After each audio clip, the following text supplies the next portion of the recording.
She arrived on a Tuesday, wearing silk gloves in the middle of a blizzard. Ronan Blackridge had ordered a bride the same way he ordered flour and ammunition, out of necessity, without sentiment. What he needed was a woman with broad shoulders and calloused hands. What stepped off that train was barely 100 pounds soaking wet, her dress completely wrong for the mountains, her eyes scanning the frozen platform like she'd just landed on the surface of the moon. He almost sent her back that same afternoon. He should have, because the woman standing in front of him wasn't just carrying a carpet bag. She was carrying a secret that men were already dying for. Hit that like button and drop your city in the comments. Let me see how far this story travels. The train was 40 minutes late, which gave Ronan Blackridge plenty of time to reconsider every decision he'd made in the last 3 months. He stood on the platform at Creed Station with his hat pulled low and his collar turned up against a wind that came off the San Juans like something with a grudge. Around him, a handful of other men waited for the same train. Miners mostly, a few ranchers, one older fellow in a wool coat who kept pulling a pocket watch out every 30 seconds and then putting it back like he expected the numbers to change. Ronan didn't check the time. Time on a mountain didn't work like time in a city. Out here, you measured things in wood supply and snowpack, and how many days before your nearest neighbor could reach you if something went wrong. He'd sent the letter to the matrimonial agency in Denver 7 weeks ago. He hadn't wanted to. He'd spent 2 nights sitting at the table in his cabin, staring at a blank page, telling himself he could manage another winter alone. The previous 2 winters had nearly killed him, not from the cold directly, but from the accumulated weight of everything that had to be done by one pair of hands in a season that demanded 4. He'd lost 2 mules to a sickness he couldn't identify fast enough. He'd torn something in his left shoulder hauling timber in November and spent 6 weeks barely able to lift a rifle. He'd run out of lamp oil in February and sat in the dark for 11 days eating cold jerky and listening to the wind try to peel the roof off his cabin. So he'd written the letter. He'd been practical about it, the way he was practical about everything. He described himself honestly. 34, widower, mountain trapper, and fur trader operating a homestead at roughly 9,000 feet above sea level in the southern Rockies. He listed what he needed: a woman who could cook on a wood stove, who wasn't frightened by weather or isolation, who understood that this was a working arrangement and not a fairy story. He'd offered a fair deal: room, shelter, food, legal protection of marriage. He wasn't promising love. He wasn't promising tenderness. He was promising survival, which in his experience was worth considerably more than either. The agency had written back. A woman had been selected, a Miss Vivian Ashcroft, age 28, of Philadelphia, Pennsylvania. The letter said she was capable, adaptable, and eager to begin a new life in the Western Territories. It said she had experience with household management and was in good health. Ronan had folded the letter and put it in the stove. He didn't need capable and adaptable from Philadelphia. He needed someone who had already seen hard living and knew it wouldn't kill her. But the arrangement had been made and the fee had been paid, and there was no graceful way to back out of it now. So here he stood, waiting for a train he already half wished would be delayed another 3 months. The whistle came first, a long, low sound that rolled down from the northern canyon and bounced off the station walls. Then the smoke. Then the slow, grinding approach of something massive and iron-wheeled forcing its way through snow that had been falling since before dawn. The other men on the platform shifted. Someone said something Ronan didn't catch. He stayed where he was, arms crossed, watching the train slow to a stop with the kind of exhausted dignity that things get when they've been struggling for a long time. The doors opened. People came down the steps. A man with a trunk. 2 women together, both of them sturdy and red-cheeked from the journey, laughing at something between themselves. 3 miners coming back from somewhere warmer with the look of men who were already regretting the decision. An older woman with a birdcage. Then her. She came down the steps last, which meant she'd either been seated at the far end of the car or she'd been hesitating. Ronan suspected the latter. She was wearing a dress that was the color of dark blue water, some kind of fine wool, city-made, with small buttons up the front and a collar that was entirely decorative and entirely useless against the temperature. Her coat was tailored, her gloves were pale and clean, her boots, and Ronan looked at her boots the way a man in his position always looked at boots first, because boots told you everything, were leather-soled city shoes with small heels that were already collecting snow. She wasn't tall, She wasn't broad. She wasn't any of the things he'd been hoping for. She had dark hair pinned up under a hat that the wind immediately tried to steal, and she grabbed it with one gloved hand while gripping the railing with the other, and she made it down the steps without falling, which he supposed was something. She scanned the platform. Her eyes were doing a quick, careful inventory. Not the panicked look of someone lost, but the measured assessment of someone taking stock of a situation they already suspected was going to be difficult. Those eyes landed on him. He was the only man on the platform not already moving towards someone else, which made the identification easy for both of them. She walked toward him. He watched her walk and noticed that her jaw was set in a way that suggested she was fully aware of how she looked in this landscape and had already decided she wasn't going to apologize for it. He also noticed, in the way he noticed everything about the physical condition of anything he depended on for survival, that she was thin. Not just slim, thin. The kind of thin that meant she hadn't been eating the way she should have been for a while. She stopped 2 feet in front of him. "Mr. Blackridge," she said. Not a question, a confirmation. "Miss Ashcroft." She held out her gloved hand. He shook it because it would have been rude not to, but he felt like he was going through motions in a play neither of them had agreed to be in. "You're smaller than I expected," he said. A very brief pause. "You're taller." He couldn't tell if she was being polite or returning fire. He decided it didn't matter. "How much do you weigh?" he asked. Her chin came up about 1/4 of an inch. "That's not a question a gentleman asks a lady." "I'm not asking as a gentleman. I'm asking because I need to know if you can carry 40 pounds of supply up a slope in 3 feet of snow without your knees giving out." She held his gaze with something that might have been offense and might have been the beginning of genuine respect for the honesty. "I don't know," she said. "I've never tried." "That's what I thought." He reached past her and picked up the larger of her 2 bags, a heavy carpet bag and a smaller leather valise. He was surprised by the weight of the carpet bag, not what he'd expected from a woman in silk gloves. "I'm going to be straight with you," he said. "The agency told me you were capable and in good health. You don't look either of those things to me right now. You look like you belong in a parlor somewhere. My cabin is at 9,000 feet. The trail up takes 4 hours in good weather, and it is currently not good weather. If you go up that mountain and you can't manage the winter, you'll either freeze or I'll have to bring you back down in spring, and that's a loss of time and supplies I can't afford." She listened to all of this without interrupting, which was more than most people managed. "Are you offering to send me back?" she asked when he finished. "I'm offering you the chance to make a different decision before we're committed to a bad one." She was quiet for a moment. The wind moved between them. Snow was collecting on the brim of her hat. "Mr. Blackridge," she said carefully, "where exactly do you think I would go?" He hadn't thought about that. He'd assumed there was somewhere, a family, a city, a prior life she'd be happy enough to return to.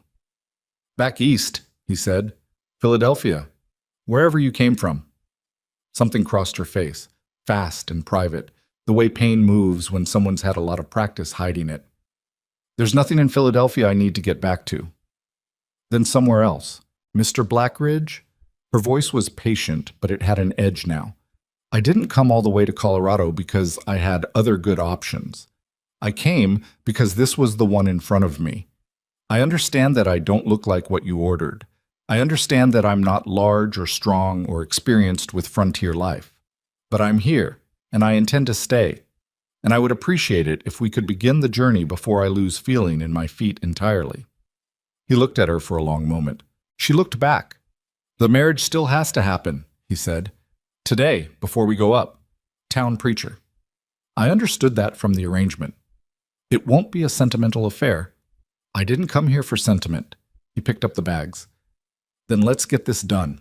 The ceremony happened in the back room of the local church, performed by Reverend Aldous Meeks, who was 73 and had done approximately 600 frontier marriages and had long since abandoned any expectation that any of them would be romantic occasions. Vivian stood next to Ronan Blackridge in her traveling clothes and repeated the words she was asked to repeat. Ronan stood beside her like a man completing a transaction, which was essentially what it was. The Reverend's wife served as witness. She kept glancing at Vivian's shoes with the suppressed alarm of someone who wanted to say something but knew it wasn't her place. When it was done, there was no kiss. Ronan offered her a handshake instead, which under other circumstances might have been insulting, but Vivian found it honest enough that she didn't mind. The Reverend's wife pressed a small bundle of dried flowers into Vivian's hands on the way out, a gesture so unexpectedly kind that Vivian had to look away for a moment to keep her expression steady. They loaded her bags onto the pack mule. The heavier carpet bag required Ronan to redistribute some of the supply weight he'd brought down from the homestead, and he did this without comment, though she noticed him assess the bag's weight again when he lifted it. He had a second mule for supplies and a dark bay horse for himself. There was no horse for her. "You ride behind me," he said. "Trail's too narrow for two mounts in most places." She looked at the horse. It was at least 16 hands. "I haven't ridden horseback since I was 12. "Hold on to my coat and don't lean." She could have argued. She decided to save her arguments for things that mattered more. Getting on the horse was not graceful. Nothing about the first 30 minutes of the ride was graceful. But she got on, and she held onto the back of his coat without being told twice, and she didn't say a word as Creed disappeared behind them and the trail began climbing in earnest. The snow was steady but not heavy, a curtain of white that softened everything and muffled all sound except the horse's breathing and the creak of the pack saddle. The trail wound through stands of bare aspen and lodgepole pine that grew sparser as the elevation increased. The cold was different up here than the cold in the town below. It had weight to it. It settled on her shoulders and found every gap in her clothing and pressed itself against her skin with the patient efficiency of something that had all the time in the world. Vivian did not complain about the cold. She had promised herself, on the train from Denver, that she would not complain. Not once. Not about the cold or the difficulty or the altitude or the fear that had been living in her chest like a stone for the past 6 weeks. She would not give this man, this husband who was also a stranger, any additional reason to send her back. Shia had nowhere to go back to. That had not been a half-truth delivered for sympathy. It had been the plainest thing she'd said all day. Behind her, tied to the pack saddle, her carpet bag swayed with the motion of the mule. Inside it, beneath 2 changes of clothing and a set of wool stockings she'd bought in Denver because the agency had told her to, wrapped in oilskin and then wrapped again in the lining of an old dress that she'd taken apart for the purpose, were 4 composition ledgers. She did not look back at the bag. She had not looked directly at it in 3 weeks because looking at it made her think about what was inside it, and thinking about what was inside it made her think about Edwin Hardcastle, and thinking about Edwin Hardcastle made her think about the man who had been following her from the train platform in St. Louis, and thinking about him made the stone in her chest double in weight until she had trouble drawing a full breath. She focused on the mountain instead. It was enormous and indifferent, and she was very small on its flank, which was uncomfortable, but it was at least a discomfort she understood. The cabin appeared through the trees at dusk, and Vivian's first thought was that it was smaller than anything she had ever imagined living in. Her second thought was that it looked very solid. It was built from squared logs, notched tight at the corners, with a steep roof meant to shed snow and a covered porch that ran the length of the front. There was a wood pile that occupied nearly half the left side of the structure and stood 6 feet high and perhaps 20 feet long. There was a barn, smaller than the cabin, and a fenced paddock, and a well with a rope and bucket. Smoke had been coming from the chimney, a banked fire left burning while he was gone, and the smell of it was the first warm thing she'd encountered in hours. Ronan dismounted and led both animals into the barn without ceremony. Vivian climbed down from the horse on her own, which took longer than it should have because her legs had gone partially numb. And when she finally got her feet on the ground, she had to lean against the horse's flank for a moment to let her knees remember their purpose. She got herself upright. She picked up her valise because the carpet bag had already gone inside when Ronan carried it in. She walked up the porch steps and through the door. The cabin was 1 room, a stone fireplace on the north wall with iron hooks for pots, a wood stove near the center with a stovepipe going up through the roof, a table with 2 chairs, a set of shelves with dry goods, beans, cornmeal, salt, a row of glass jars, a rope bed in the far corner, already made up with wool blankets, and against the south wall, a pallet on the floor that had clearly been added recently, because the straw ticking was fresher than everything else in the room. She stood in the middle of the space and did the calculation. There was 1 bed, there was 1 pallet. He was giving her the bed. That was more consideration than she'd expected. Ronan came in behind her, stamping snow from his boots on the porch before entering. He moved to the stove without looking at her and began feeding it wood. Pot of beans on the shelf is from 2 days ago, he said. I'll warm them. There's cornbread if it's not gone hard. I can warm the beans, she said. You know how to work a wood stove? She didn't. Not a wood stove. She'd worked a coal stove in a boarding house once, briefly. Show me once and I'll manage. He looked at her over his shoulder. The look was not unkind. It was evaluating, the way a man looks at something he's not sure will hold up under use. Dampers here, he said, pointing. This rings the air intake. You don't let it get too high or you'll crack the firebox. You can feel the heat through the iron. If it's white hot through the plate, you've gone too far. All right. He stepped back and let her take over. She made 2 mistakes in the first 10 minutes.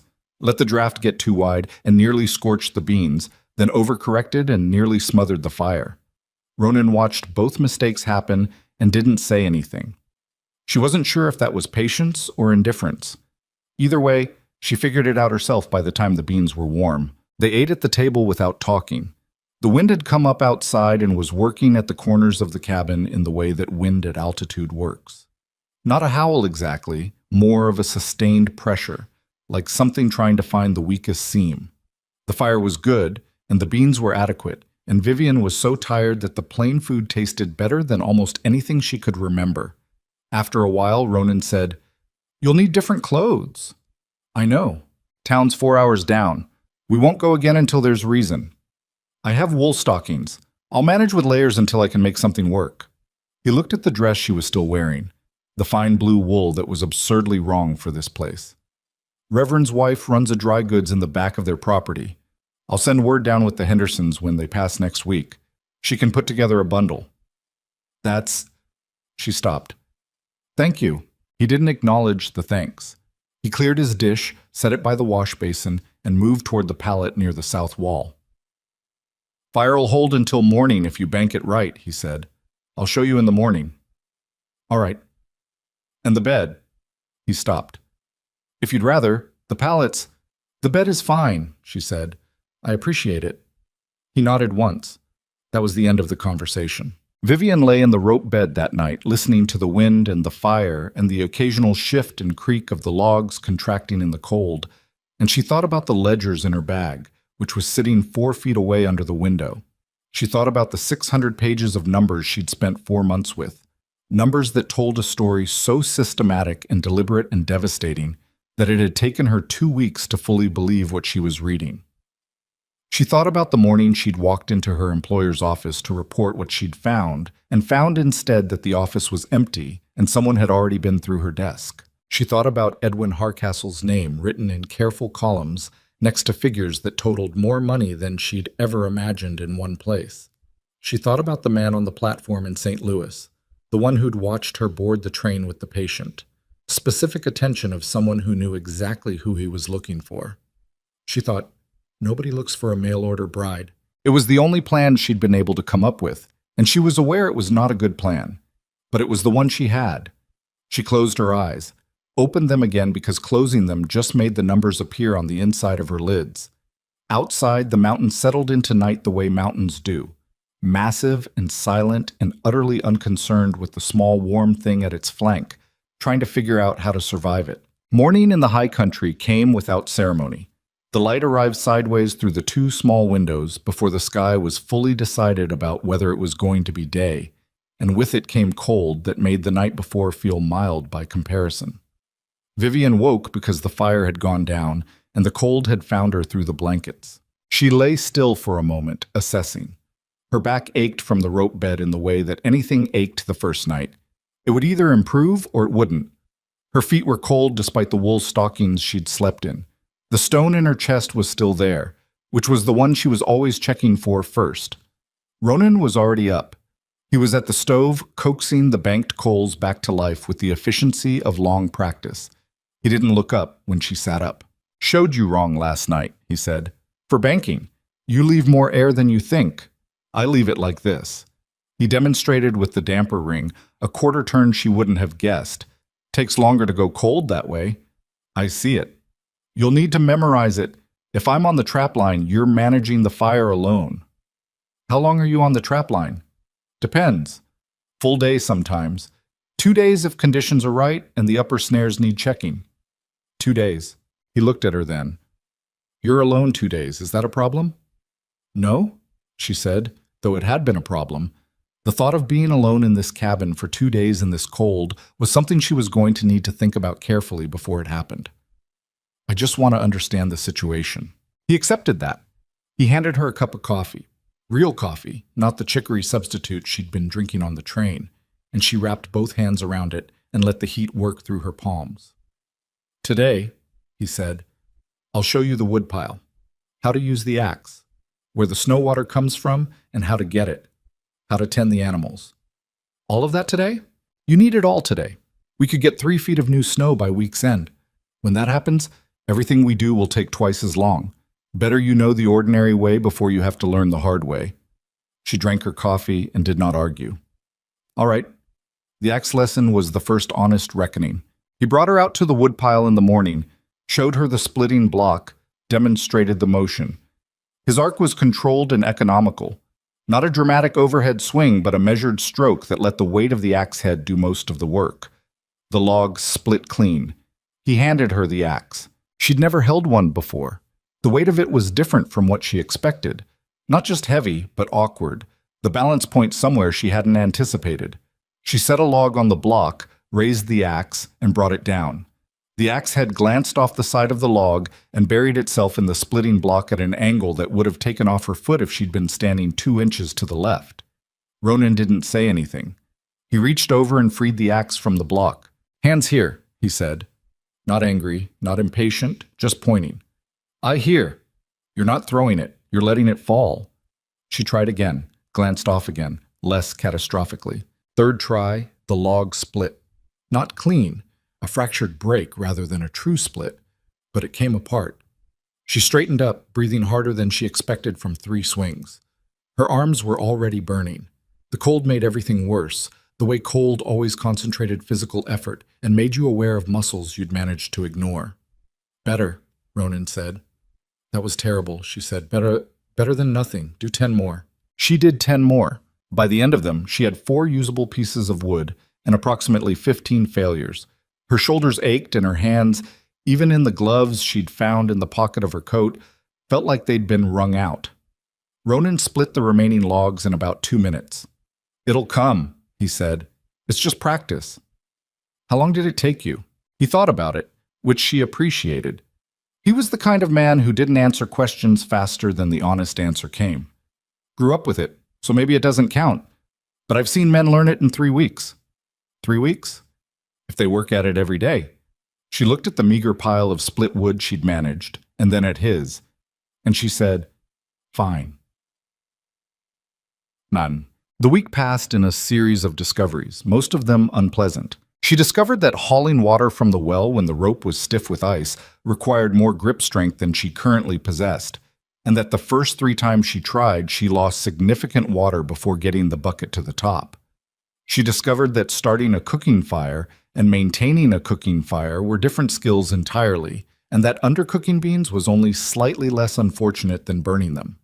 She discovered that the barn was warmer than it looked, and that the 2 mules, Ronan called them Cobb and Pharaoh, were not dangerous if you approached correctly, which was slowly and with your palm open rather than closed. She also discovered that the mountain at this altitude in late November was not simply cold, it was hostile in a specific way. The cold wasn't just an absence of warmth, it was a presence with opinions. It exploited weakness. It found wet clothing and made it worse. It found inadequate shelter and pressed in. It turned ordinary tasks into ordeals and turned mistakes into emergencies. She worked through the discoveries the same way she'd worked through anything difficult in her life, by being meticulous about what she didn't know, and by refusing to let the not knowing mean she wouldn't learn. Ronan, for his part, was a complicated kind of teacher. He didn't volunteer information.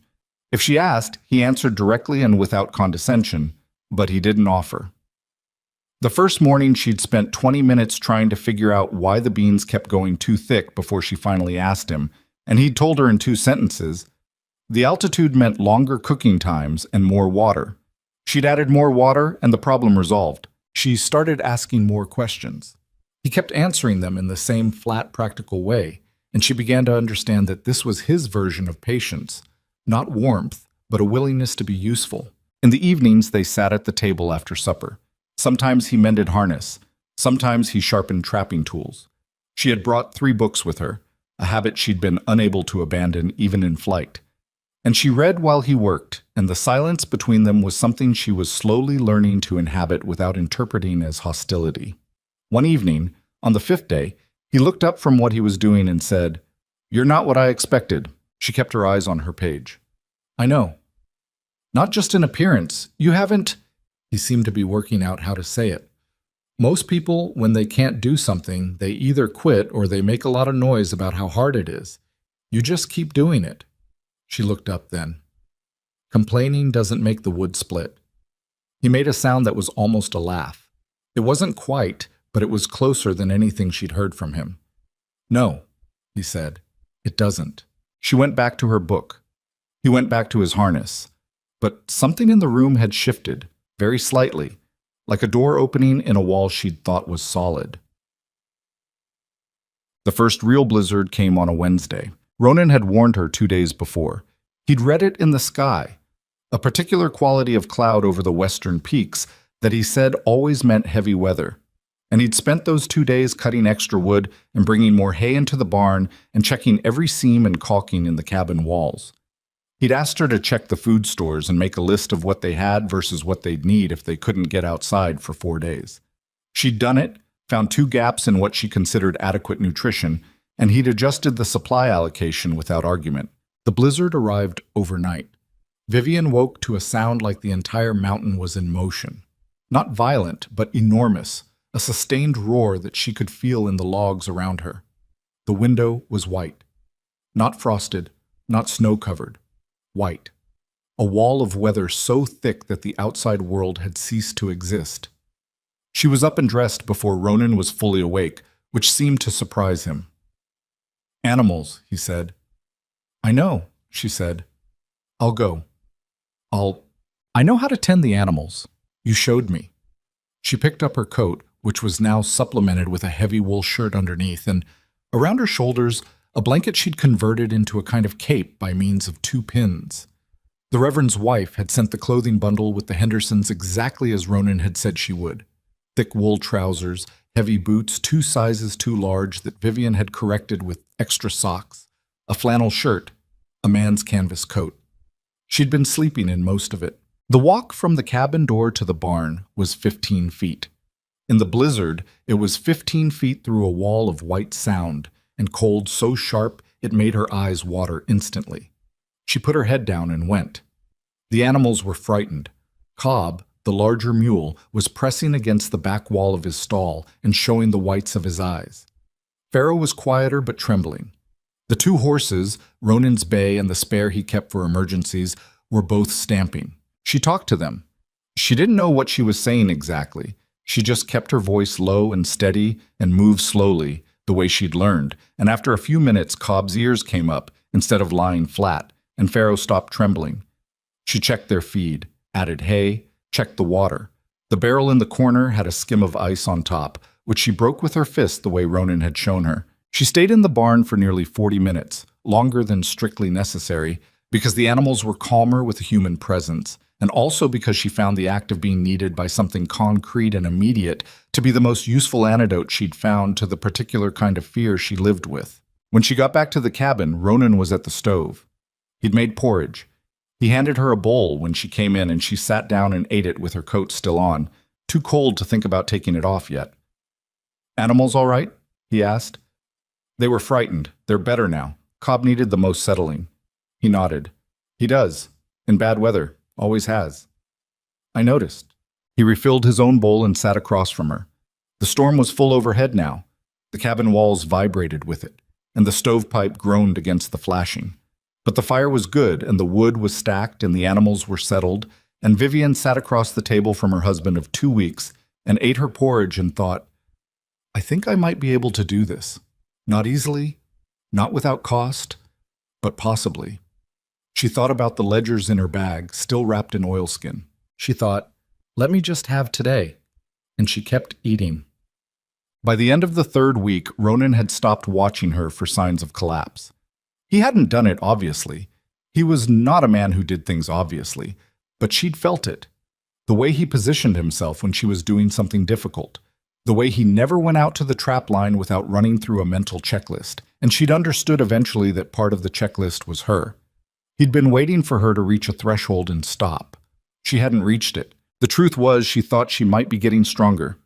The mornings were still punishing and the work was still exhausting, but the axe felt less unwieldy.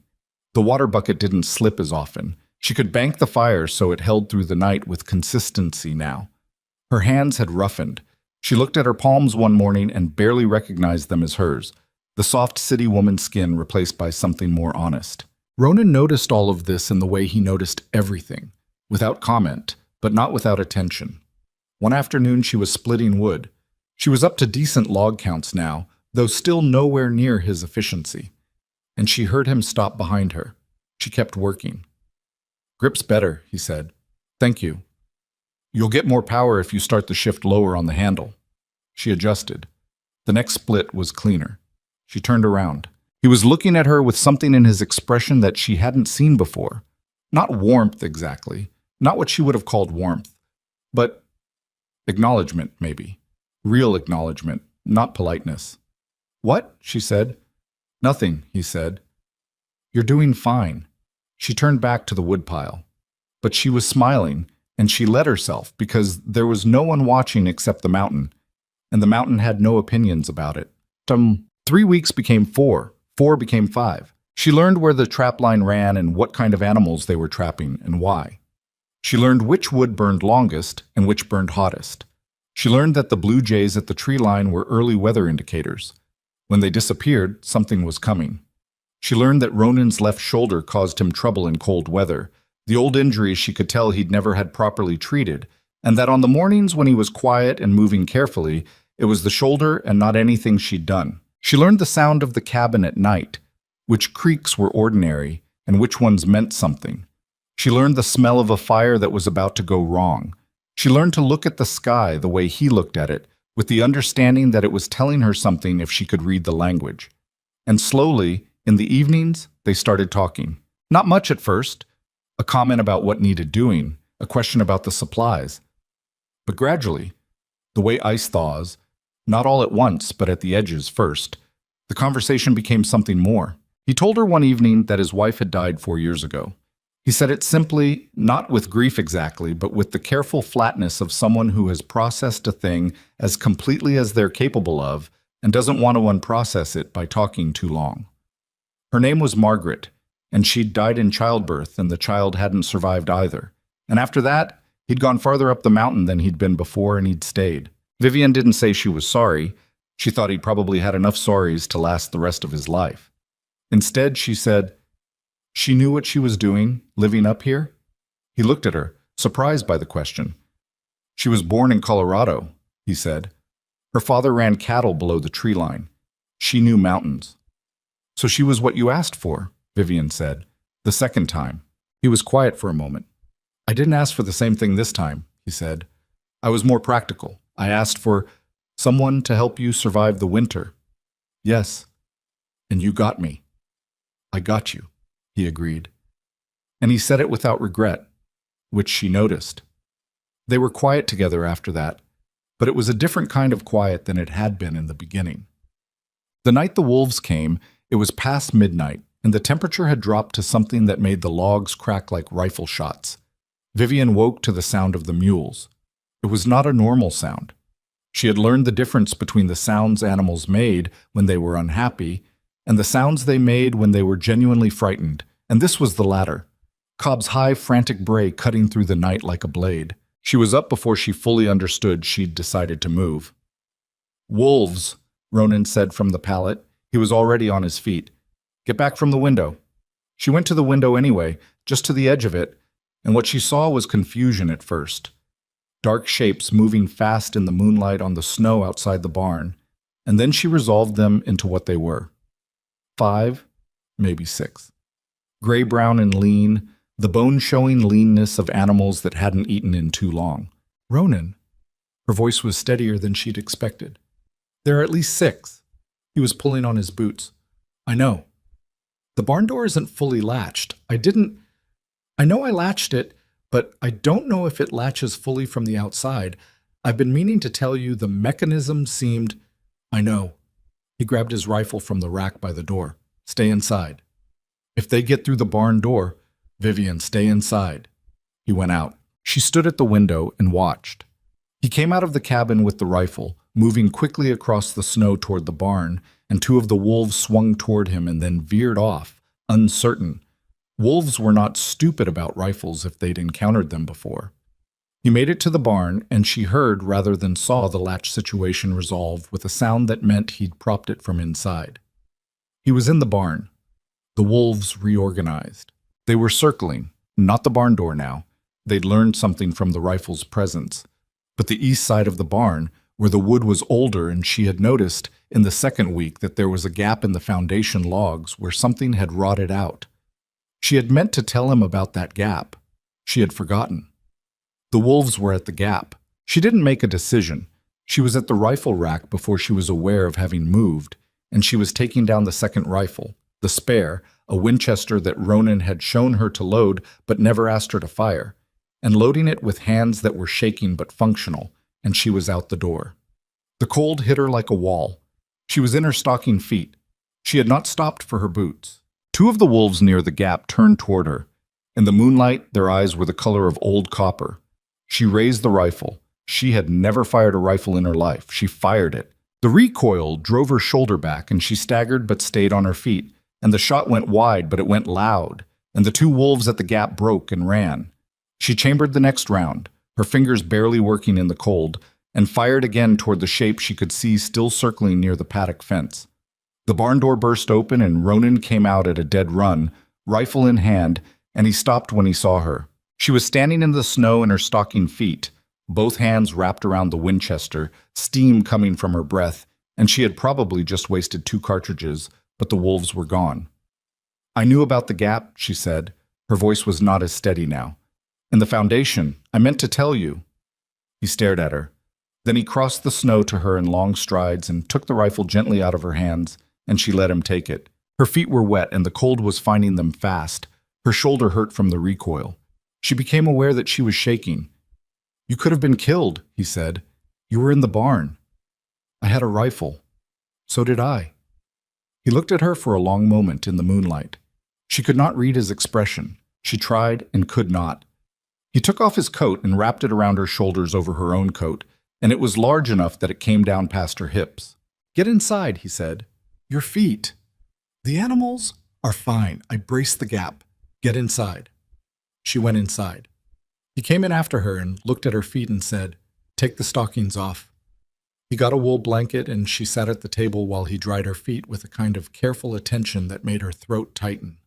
He didn't say anything while he did it. She didn't say anything either. The wolves didn't come back that night. In the morning, when she asked if the mules were all right, he said yes. And then he said, "You're brave. I want you to know I see that."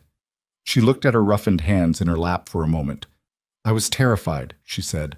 "I know," he said. "That's what brave means." Well, the days that followed were different, and they both knew it without needing to say so. Something had settled between them that hadn't been there before. Not comfort, exactly. Comfort was a long way off yet. But something honest, something earned. She split more wood. He showed her one afternoon the whole trap line, the full circuit, the check procedure, the reset technique. He'd never taken anyone on the trap line before. He didn't say that, but she understood it. She started cooking real meals, not just adequate ones. She'd figured out the altitude adjustments for cooking times and the limits of their supplies, and she started making the limitations interesting rather than just manageable. He didn't compliment the food directly, but he started eating 2 portions. In the evenings, the silence was comfortable now. She did not tell him about the ledgers. Every evening she thought, "I should tell him." And every evening she looked at the man across the table from her, the man who was starting to laugh, occasionally, at the things she said. And she thought, "Not yet, not yet. Let this last a little longer." She was aware this was selfish. She was aware that what was in that carpet bag was pulling danger behind it, across mountains and territory lines, the way certain things pull weather. Not immediately, not dramatically, but with the inexorable certainty of things that don't forget where they're going. She would have to tell him, just not tonight. Tonight the fire was good, and the wind was only moderate, and somewhere below them the mules were settled in their warm barn, and the man across the table was reading something she'd given him from her small stack of books, and he was reading it in that slow, deliberate way he had of doing things, like he intended to get full value from everything. She watched him read. She thought, I have nowhere to go back to. And then, for the first time, a different thought, new and careful and not entirely trusted. I don't want to. December came down on the San Juans the way it always did, without negotiation and without mercy. The snowpack that had accumulated through November consolidated under a week of sub-zero nights into something dense and permanent, and the trail down to Creed became theoretical rather than practical. They were committed to the mountain now, both of them. Whatever was going to happen between them, whatever was going to happen because of those 4 ledgers sitting in the bottom of Vivian's carpet bag, was going to happen up here, 9,000 feet above the rest of the world, with no way down until the weather decided otherwise. Vivian had been on the homestead for 31 days when Ronan came back from the upper trapline looking wrong. She noticed it the moment he came through the barn door. She'd been fixing Pharaoh's halter buckle, which had been catching wrong since early in the month, and something in the way he was moving told her the left shoulder had gone bad again. He was favoring it in the particular way he favored it when he didn't want anyone to know he was favoring it, which meant holding the arm slightly away from his body and turning to use the right side for everything, and doing both of these things so habitually that she thought he probably didn't know he was doing it. How far up did you go? She asked. Upper line, all 4 stations. He set the pack down with his right arm. Good day. Martin's moving. Your shoulder. He stilled. It's fine. It isn't. You're holding it away from your body. A beat of silence.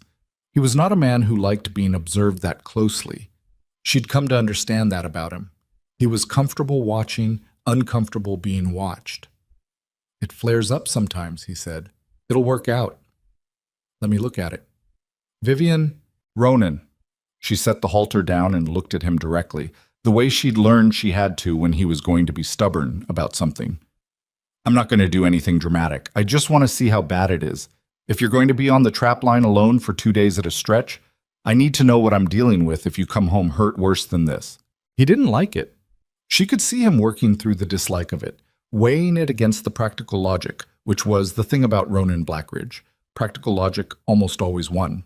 He shrugged out of his coat, slowly, and then his flannel, and she came around behind him and put both hands on the shoulder joint. She could feel the wrongness immediately. The muscle around the joint was knotted in a way that meant it had been compensating for something for a long time, and there was a knob of scar tissue at the back of the joint that hadn't come from any ordinary strain. What happened to it originally? She asked. Fell through ice, dislocated it, reset it myself. She closed her eyes briefly. You reset a dislocated shoulder yourself. There was nobody else. When? Winter of '79. Margaret had... It was after. He stopped. She understood what after meant and didn't push it. There was nobody else. He said again, like that settled the matter, which she supposed it did. She kept her hands on the joint and worked the knotted muscle carefully with her thumbs, not trying to fix anything, just trying to get a sense of what was there. He was very still while she did it, the kind of still that meant he was managing discomfort and not wanting to show it. I'm not a doctor, she said. I can't fix this. But I know what helps muscle pain and what doesn't. The cold is making it worse. I know that. There's a way to pack heat into a joint. My mother had bad joints in her hands from needlework for too many years. She used heated stones wrapped in flannel. She paused. It won't fix the underlying problem, but it might help you function better on the days when it's bad. He was quiet for a moment. All right, he said. She found stones the right size from the hearth border and heated them against the firebox and wrapped them in flannel, and he sat at the table while she packed them around the shoulder joint. And he didn't say thank you directly, but he said, after a while, my mother used to do something like that for my father, and she understood that was the closest he was going to get to it.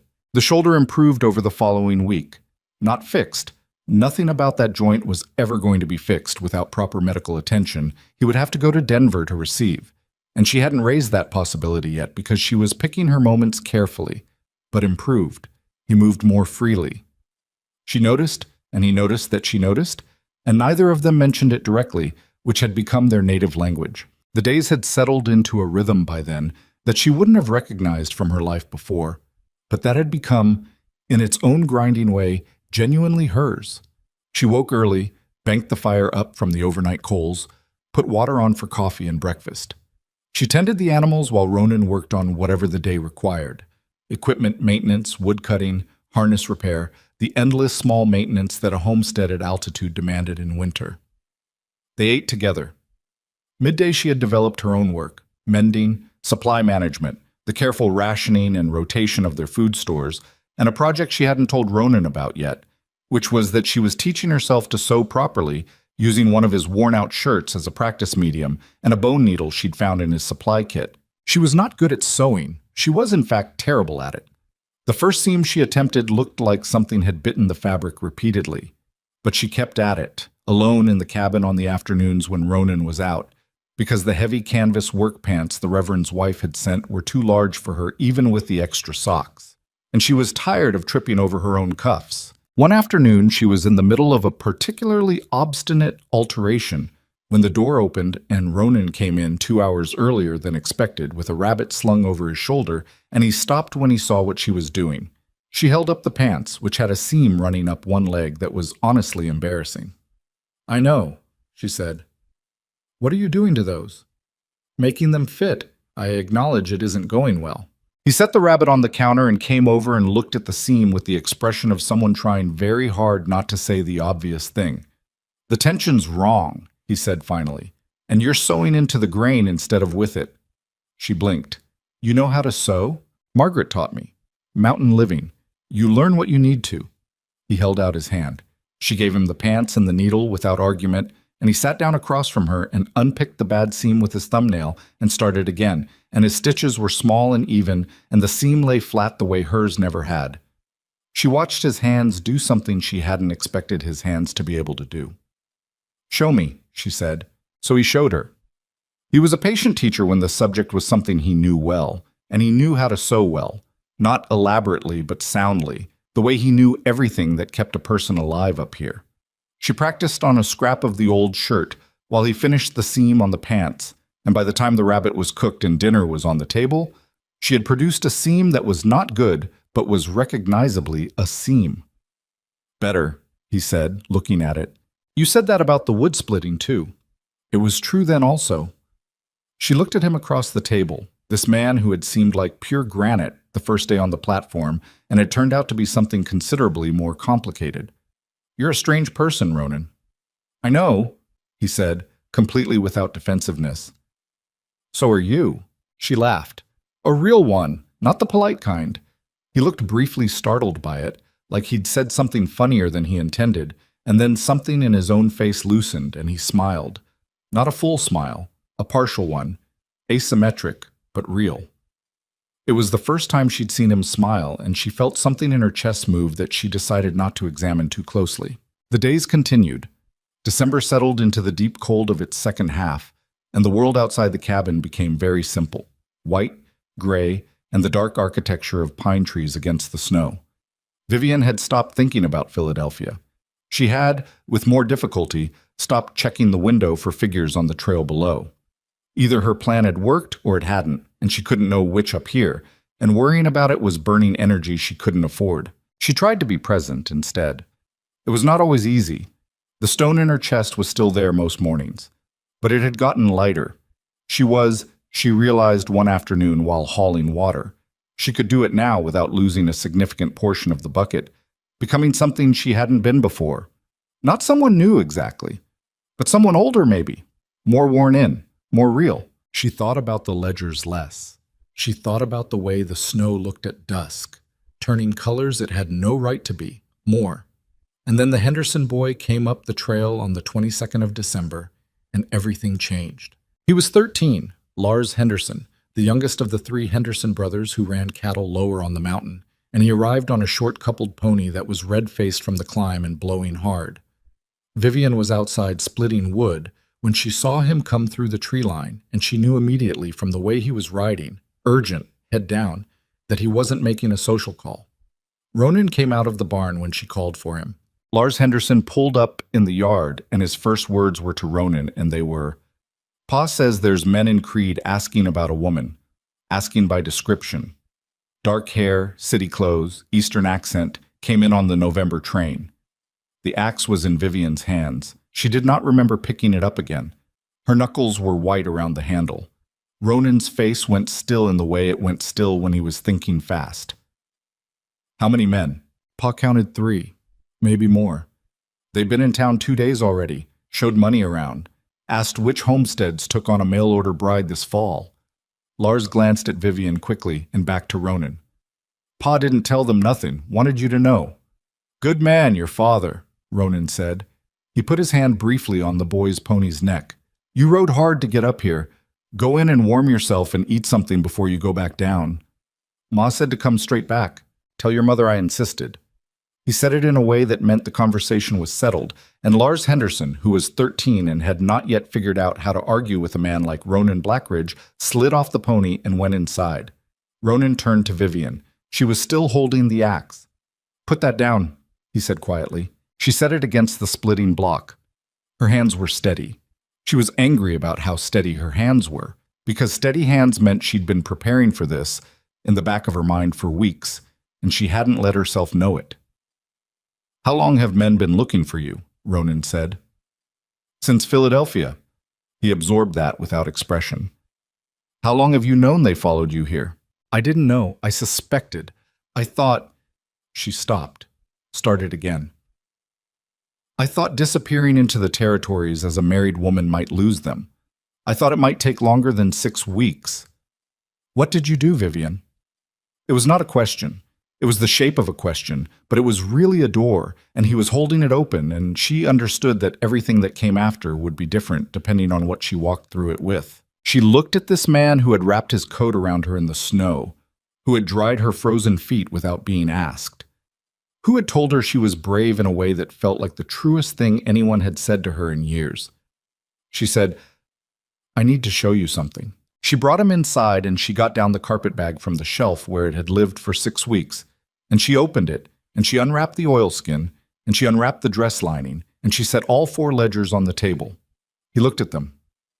"What are these?" "Evidence," she said, "against a man named Edwin Hardcastle. He owns the Consolidated Western Railroad. Possibly you've heard of him." Ronan sat down slowly. Everyone in the Western Territories had heard of Edwin Hardcastle. The Consolidated Western had been pushing tracks through Colorado for 3 years, buying land, contracting with mines, making men very rich and other men very dead. What kind of evidence? The kind that shows he arranged the deaths of at least 11 landowners who refused to sell. The kind that shows he bribed federal land commissioners in 4 territories to approve right-of-way that wasn't legally his to take. The kind that connects him directly to land grants that were falsified, to payments to men who weren't railroad workers, and to an accounting system designed to make all of it invisible unless you knew exactly what you were looking for. She paused. "I knew what I was looking for. You were his accountant." "One of them, Junior. They gave me the books they thought were routine." She touched the spine of the nearest ledger. They weren't routine. Ronan looked at the ledgers for a long moment. Then he looked at her. "He knows you have them." "He knows I have something. I think his people are still working out exactly what." "When you figured out what was in them, what did you do?" "I went to my supervisor." She said it flatly. "He wasn't there. His office had been cleaned out. Someone had already been through my things." She looked at the window, at the white square of winter outside. "I had approximately 4 hours by my estimate, between when I understood I was in danger and when they'd have people at my door. I packed what I could. I used the last of my savings on the matrimonial agency." She paused. It was the fastest way to become someone different. He was quiet for long enough that she could hear the fire settling in the stove. Then he said, "You brought this to my mountain, into my home." "Yes." She met his eyes. "I did. I'm sorry for that. I didn't know—" She stopped. What didn't she know? She'd known there was danger. She'd known it might follow her. She had calculated the risk and decided her survival was worth his unknowing exposure to it, and now that she said it out loud, she couldn't dress it up as anything else. There isn't a version of this where I didn't know I was putting you in danger. I told myself I thought it would work. I'm not sure I thought about you at all. I thought about surviving. I'm sorry. The honesty of it seemed to land differently than if she'd tried to justify it. He looked at her for another long moment, and she watched him decide something, though she couldn't tell what. How many men does Hardcastle typically send? He asked. She blinked. That's not the question I expected you to ask. How many? I don't know. The man I saw in St. Louis was alone. Lars said 3 in Creed. Hardcastle employs his own security. Private agents, not law. He has money enough to send as many as he wants. Do these ledgers go to a federal court or a territorial one? Federal. Hardcastle's operations cross enough territorial lines that... She caught up with what he was doing. Ronan, the Henderson Ranch is lower down. If men come up this trail looking for trouble, the Hendersons are between them and us. He stood up and went to the window and looked down toward the tree line. Lars needs to go back down fast. I need to send a message with him. What kind of message? To my neighbor Callum Price. He's 3 miles east along the ridge. Former Army. He turned from the window. We're not going to just sit and wait to be found, Vivian. That's how people die. She stared at him. You're not... I gave you every reason to send me down that mountain. I brought this here. You have no obligation. You're my wife, he said simply, like it was a geographic fact rather than a sentiment. And you didn't run. You didn't hide it when it mattered. He picked up one of the ledgers and looked at it. He couldn't read the accounting columns, and she could tell he knew he couldn't, but he held it with a kind of serious attention. The way a man holds a thing he understands is important, even if he doesn't understand why. You came out in your stocking feet in the middle of the night with a rifle you didn't know how to fire. You're not running now. He set the ledger down. Neither am I. She didn't say anything. She couldn't find anything to say that wouldn't be less than what the moment required. He went to the door. Lars, he called. The boy appeared from the corner where he'd been eating with the tactful invisibility that children developed when adults were having serious conversations. I need you to take a note to Callum Price on your way back down, and I need your word that you ride straight there. Don't stop. Don't talk to any men you don't know on the trail. Yes, sir, Lars said, with the gravity of someone who understood he was being given a real responsibility. Ronan wrote the note at the table, brief and without explanation. Just coordinates and a time and 2 words that she didn't understand, but that clearly meant something to Callum Price. He folded it and gave it to Lars and put his hand on the boy's shoulder for a moment. Lars left. The cabin was very quiet. Vivian looked at the ledgers on the table. 6 weeks she'd carried them. 6 weeks they'd been the thing she was running from and running with simultaneously, the reason she was alive and the reason she might not stay that way. I should have told you, she said. Yes, Ronan said. You should have. She nodded. The admission sat between them, and he let it sit. He didn't push it further, and he didn't forgive it out loud, and he didn't hold it against her, at least not in any way she could see. What he did was cross the room to the supply shelves and start taking inventory with the focused attention of a man who had already moved past the question of why and arrived at the only question that mattered now. Where's meat? We have 12 days of full supply, he said. More if we're careful. Callum should reach us by day after tomorrow. There's blasting powder in the storage cave behind the barn. I've had it since summer, clearing stumps. 3 crates. She watched him work through it, quiet, methodical, the way he did everything, the mountain man's long habit of reducing any problem to its practical components and addressing them one at a time. She wrapped the ledgers back in their oilskin and their lining and put them back in the bag, and she thought about all the things that were coming toward them down the mountain, the patient danger she'd carried up this trail without telling him. And she thought, with a clarity that the past 6 weeks had given her, the mountain's particular gift of stripping everything down to what was real and what wasn't, that she was not sorry she had come here. She was sorry she had lied by omission to this man who had never once lied to her, but she was not sorry she had come. Outside, the wind was moving through the pines in the long, low way it moved when the weather was changing, and the sky above the western peaks had taken on the gray-green color that Ronan had taught her to read as incoming pressure. Another storm was building over the mountains. She looked at Ronan's back, at the set of his shoulders, and the way he moved through the cabin with the absolute assurance of a man who had survived everything this place had thrown at him and expected to keep surviving. She reached for her coat. "What do you need me to do?" she said. He turned. "You know where Cobb keeps pulling his halter loose?" "Left side buckle. I've been meaning to fix it properly." "Fix it tonight.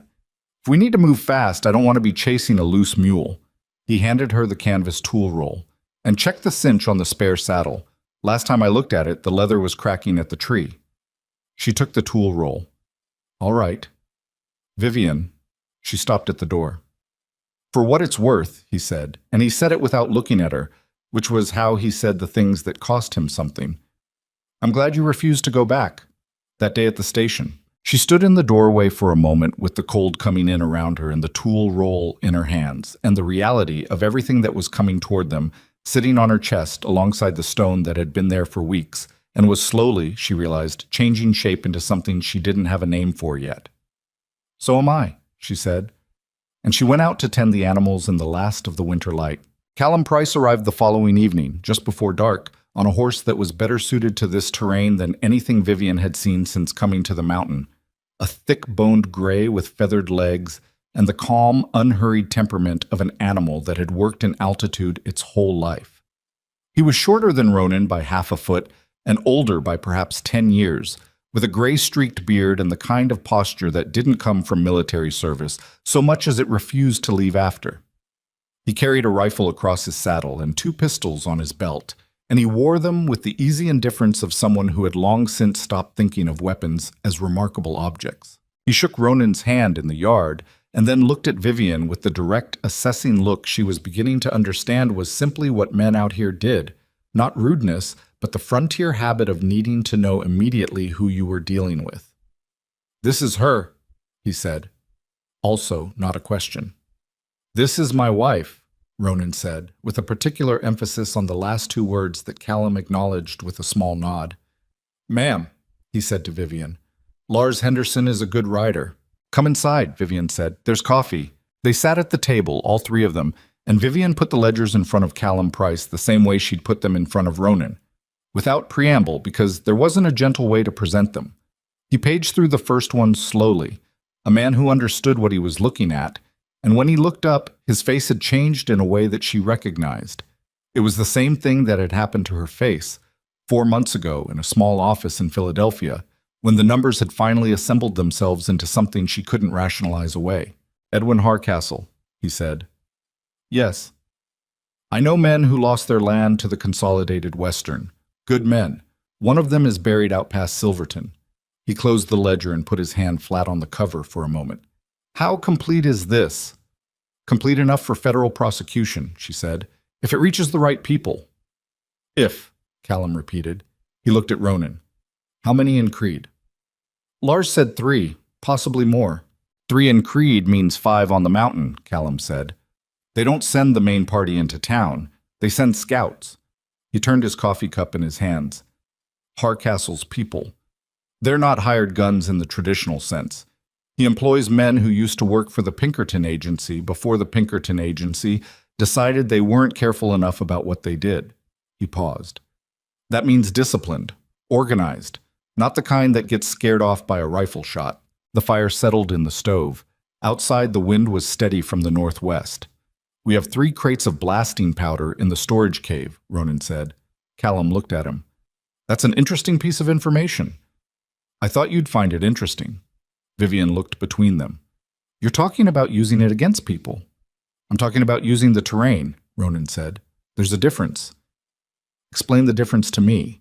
He spread his hands on the table, using the grain of the wood to trace the layout she'd come to know over 6 weeks of living here. "The trail comes up from the south. Single approach. It narrows through the rock cut about a 1/4 mile below the cabin. 2 men abreast at most. If men are coming up that trail in force, that's their bottleneck." He looked at Callum. "Remember the slide 2 winters ago, above the east face? The cornice that came down over the logging road. Similar principle. You don't bring the mountain down on them. You bring it down in front of them. Change the terrain." He glanced at Vivian. "The difference is you're not killing people with an explosion. You're making the trail impassable and buying time." She sat with that for a moment. Time for what? Time to get you and the ledgers off this mountain by the East Ridge. There's a way down Callum's side that doesn't touch the main trail. Longer, harder. But it bypasses the southern approach entirely. I'm not leaving you on this mountain alone with Hardcastle's men. Vivian, no. She said it without heat, without drama. Just a flat, final syllable. That's not a discussion. I'm not leaving. Ronan and Callum exchanged a look. She'd come to understand that look. It was the look men exchanged when they were deciding how much energy it was worth spending, arguing with a woman who had already decided something and had a recent track record of being right about things. Callum said, "The East Ridge route needs 2 people minimum in winter conditions, ice sections." She looked at Ronan. He looked back at her. He was doing the calculation and she could almost follow it. The practical arithmetic of what was survivable and what wasn't played out against something that wasn't arithmetic at all. "Then we plan for 3, he said finally. "All of us, East Ridge, if it comes to that." "And if they come before we can get to the ridge?" she asked. "Then we hold the cabin," he said, "until we can't." The night they spent after Callum arrived was the strangest night Vivian had passed on the mountain. Stranger even than the blizzard night, stranger than the wolf attack. Callum slept on the pallet near the south wall. Ronan sat up past midnight working through something in his head that she could see him working through even when his eyes were closed. She lay in the rope bed and stared at the ceiling and let herself think about Edwin Hardcastle for the first time in weeks. Really think about him. Not the abstracted fear of him, but the man himself. She had met him twice. A tall man, thin in the way that certain powerful men were thin. Not from deprivation, but from the body's total subordination to ambition, as if everything soft had burned off years ago. He had a precise way of speaking, a careful diction that she'd initially mistaken for education and later understood was control. Every word chosen. Nothing wasted. He'd shaken her hand at the company Christmas dinner and said something pleasant about her work, and she'd thought at the time, this is a man who knows every person's name in every room he enters. She'd understood later that this was because every person in every room was a potential use or a potential threat. She had been neither until she was. She turned onto her side and looked at the carpet bag under the window. 4 composition ledgers, approximately 600 pages, 11 names that corresponded to 11 graves if the records she'd cross-referenced were accurate, 47 land parcels that had changed hands under circumstances that ranged from suspicious to obviously criminal. 3 federal commissioners whose authorization signatures appeared on documents they almost certainly hadn't authorized, accompanied by payment records that were coded but not coded well enough. She had spent 4 months with those numbers. She knew them the way she knew her own handwriting. She could reconstruct significant portions of those ledgers from memory if the physical copies were ever destroyed, which was both a reassuring thought and a terrifying one. She thought about what Callum had said. Men who were more careful than Pinkertons about what they were willing to do. She thought, they won't just want the ledgers. She had known this, abstractly, since Philadelphia. She had not let herself think it directly because thinking it directly made the stone in her chest so heavy she couldn't breathe. But lying in the dark with a man she barely knew sleeping 12 feet from her and her husband sitting awake at the table with his rifle across his knees, she let herself think it directly. They would want her as well. Because she could reconstruct the ledgers, because she could testify, because Hardcastle was a man who did not leave variables in play when he could eliminate them, and she was a variable. She got up. Ronan looked at her when she came to the table. He didn't ask why she was up. "They won't just want the ledgers," she said quietly, so as not to wake Callum. "You understand that." "I understand that," he said. "I want to make sure you understand it fully. Because what I'm telling you is that even if we got the ledgers to a federal court without me, that might not be enough. And the men coming up that mountain..." She stopped, reorganized. "They're not here to retrieve property. They're here to eliminate a problem. And I'm the problem." He was quiet for a moment. "I know what they're here for. Then you know that protecting the ledgers and protecting me are the same thing. And you know that if they get through, they're not getting through. Ronan." She kept her voice steady with effort. "I need you to have the plan that includes the possibility that they do. Because if they get the ledgers, and they get me, then 11 families never get justice for what was done to them. And Hardcastle keeps doing it to the next 11 families, and the ones after that. That's what's actually at stake. He looked at her for a long time. The fire was low and the light was amber, and the cabin was very quiet. "What are you asking me?" he said. "I'm asking you whether, if it came to a point where only one of us could carry the ledgers out, don't finish that." "Ronan, don't finish it," he said again, but not harshly. There was something raw in it. "I'm not going to sit here and plan for the possibility of leaving you behind. I'm not built that way, and I'm not going to learn how to be." She looked at him, at this stubborn, complicated, not always gentle man who had spread his coat around her in the snow and told her that she was brave as if it were the most obvious fact he'd encountered that week. "All right," she said, "go back to sleep." "I'm not going to sleep." "Then sit here and don't finish that thought again." She sat. He kept watch. After a while she said, "Tell me about the East Ridge route." So he told her. The technical details, the ice sections, the place where the trail switched back on itself 3 times and looked like 4 different trails, but was only one. The landmark she needed if visibility dropped to near 0. A split boulder at the high point that he'd marked with a notch years ago. How to angle down from the notch to Callum's side of the mountain, where the grade gentled out and the tree cover came back, and eventually you hit a logging road that ran to a town called Ridgeway, small, but with a telegraph. She listened and she memorized it the way she memorized things she was afraid she would need. Callum woke before dawn and found them both at the table and said nothing except, "Coffee?" And Vivian got up and made it. The second day passed in preparation. Ronan showed Callum the blasting powder in the storage cave, 3 crates of it, the commercial grade used for mining and stump removal, old but dry, which Ronan had tested in September before storing it. They worked out a placement that would serve the purpose. 2 charges at the rock cut on the southern approach, positioned to bring down the snowpack on the slope above rather than the rock itself, which would be too unpredictable. 1 reserve charge closer to the cabin. Vivian listened to all of it and noted the positions and did not pretend this was a thing she was comfortable with, because it was not. But it was a thing she accepted, the way she had accepted a great many things in the past 2 months that her previous life had not prepared her for. Callum spent the afternoon checking the East Ridge, came back with ice on his boots and a grim expression. "Passable," he said. "Not comfortable. There's a section above the rock step that'll need a rope." "There's rope in the barn," Ronan said. "I saw it. It'll do." The waiting was the worst part. Vivian had expected the worst part to be the fear, but the fear was manageable in the way most things were manageable when you were busy.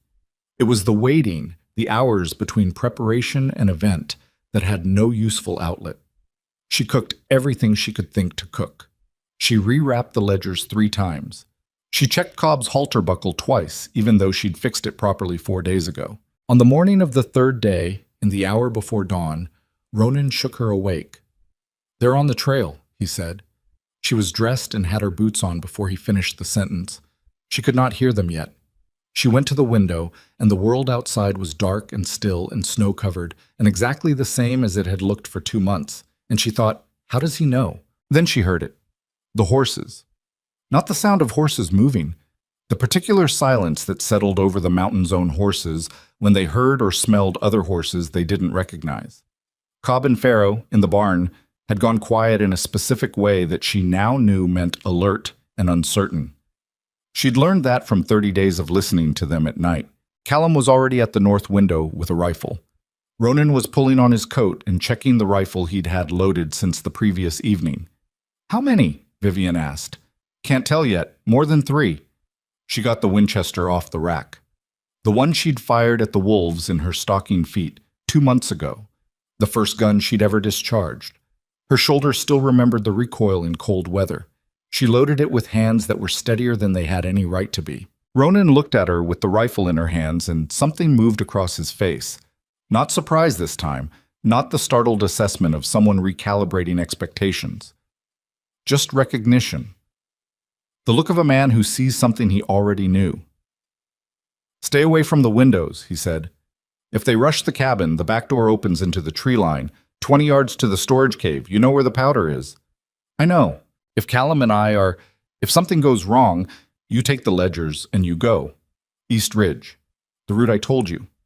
"Ronan, I need you to say you'll do it. She held his eyes. She thought about 11 families. She thought about 47 land parcels. She thought about the man she'd become over 2 months on this mountain, the woman with roughened hands and frost-burned cheeks who could split wood and bank a fire and fix a halter buckle and fire a rifle she'd never touched before with enough accuracy to scatter a wolf pack.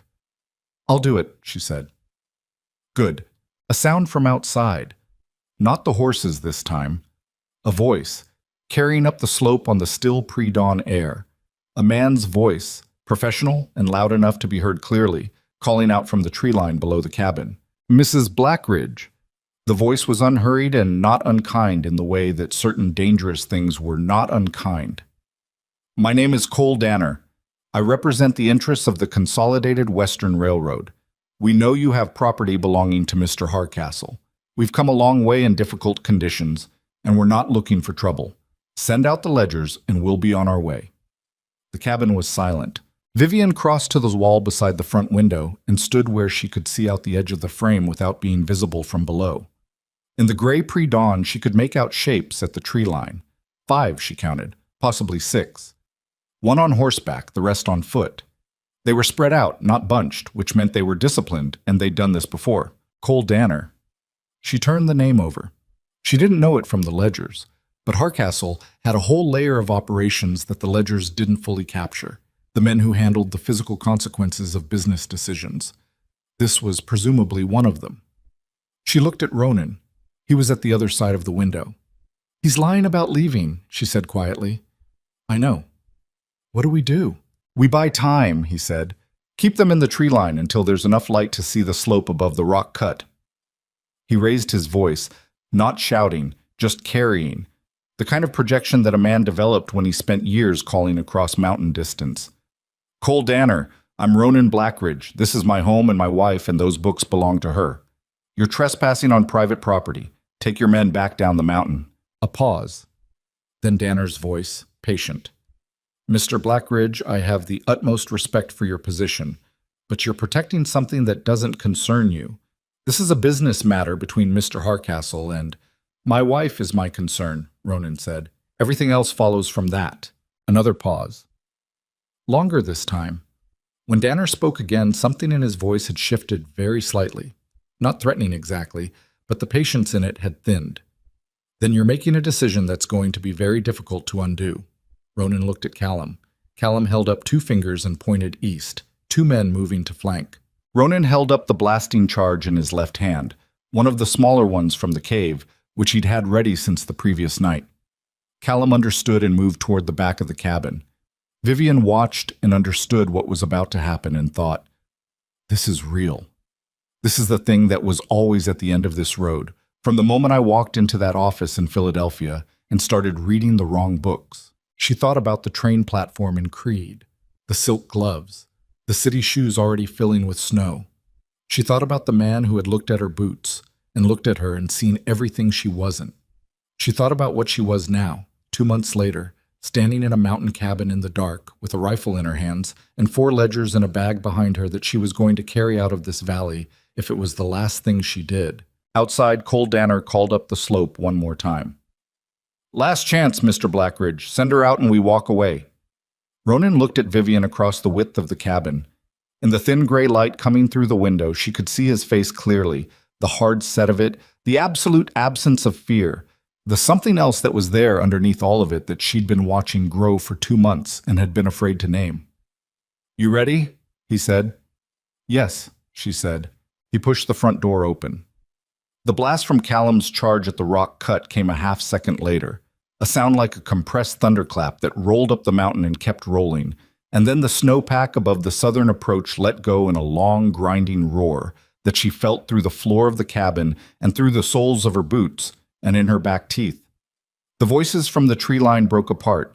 Someone shouted, horses screamed, and the siege of Ronan Blackridge's mountain cabin began in the dark before dawn, with the snow still falling and the ledgers still in their oilskin wrapping, and a woman who had come here with nothing but a secret and the determination not to let it die with her standing at the window with a rifle, learning once again that brave was just another word for terrified and moving anyway. The first shots came from the east flank, which meant 2 things. The slide had pushed Danner's men sideways off the southern approach, and they were faster at reorganizing than Ronan had hoped. Vivian heard the shots before she understood what she was hearing. A flat, sharp crack from the tree line east of the cabin. Then another, and then the sound of something hitting the log wall above the window she was standing beside. A sound like a hammer striking wood, which was so ordinary and so wrong at the same time that it took her half a second to process what it was. She dropped below the windowsill. "East side," she called. "I see it." Ronan was already moving, low and fast, crossing the cabin to the east-facing wall. He came up beside the smaller window there and looked out the edge of the frame. Two of them, working the tree line. Callum came through the back door at a low run, pulling it shut behind him.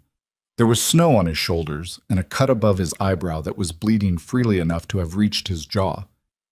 "Charge worked," he said, with the flat satisfaction of a man reporting a weather observation. "South approach is closed. Took out 2 horses. Danner's men are split. 3 went west to find another lineup. 2 came east." "Which 2?" Ronan said. "Danner's one of them." That information settled in the room like cold air under a door.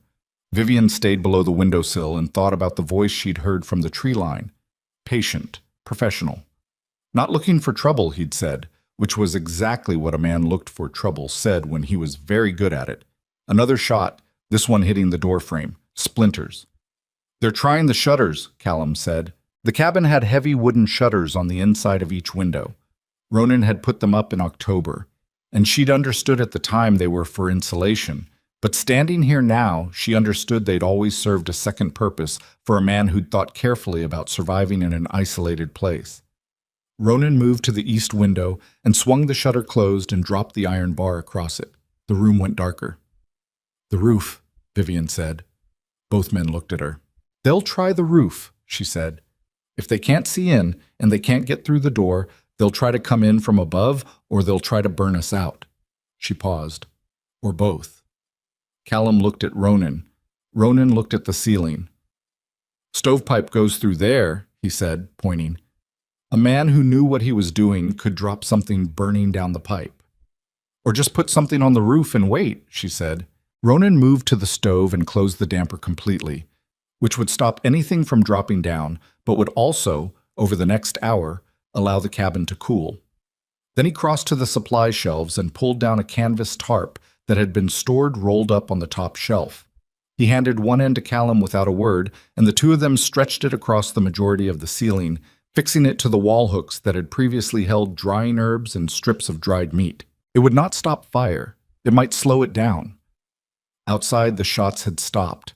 The silence that followed was worse. Vivian crossed to Ronan, keeping low. "They're moving around to the west side," she said quietly, "to link up with the others. That gives us maybe 10 minutes before they've circled fully." "What's the reserve charge?" "Buried at the base of the woodpile, against the west wall." He read her expression. "That was before I knew they'd be against the west wall when it went. Can we get to it from inside?" A pause. "There's a trap door, root cellar." He pointed at the rug near the south wall, which she had walked over every day for 2 months without knowing what was under it. "Goes under the west wall. I've never used it in winter. The tunnel fills with snowdrift in bad months." "How bad is it now?" "I don't know." She looked at the rug. She looked at him. "Find out," she said. He moved the rug and lifted the trap door, and cold air rose from below, like the mountain had been saving it. He dropped down into the darkness. She heard him moving, the scrape of boots on frozen dirt, then a longer silence, then the muffled sound of impact, something being cleared. Callum was at the front window, shutter cracked barely a finger's width, watching the yard. "4 of them now," he said, "coming around the woodpile side. Danner's not with them." "Where's Danner?" "I don't see him." Ronan came back up through the trapdoor. He had snow in his hair and on both sleeves up to the elbow. "Tunnel's passable," he said. "Drifted at the far end, but not fully blocked. I can get to the charge." "If you set it off from that close—" "I won't be setting it off from close," he said. "There's a long fuse. Summer's supply." He looked at her. "I need 3 minutes. Keep them from coming around the west side for 3 minutes." She looked at Callum. He nodded once. "Go," she said. What happened in the next 3 minutes was not something Vivian could reconstruct clearly afterward. It was fragments. The sound of shots from Callum's rifle, controlled and deliberate, the kind of shooting that was meant to keep men's heads down rather than hit them, which she understood was a distinction that mattered. The sound of voices outside, closer than before, and one of them giving quick instructions that she couldn't make out.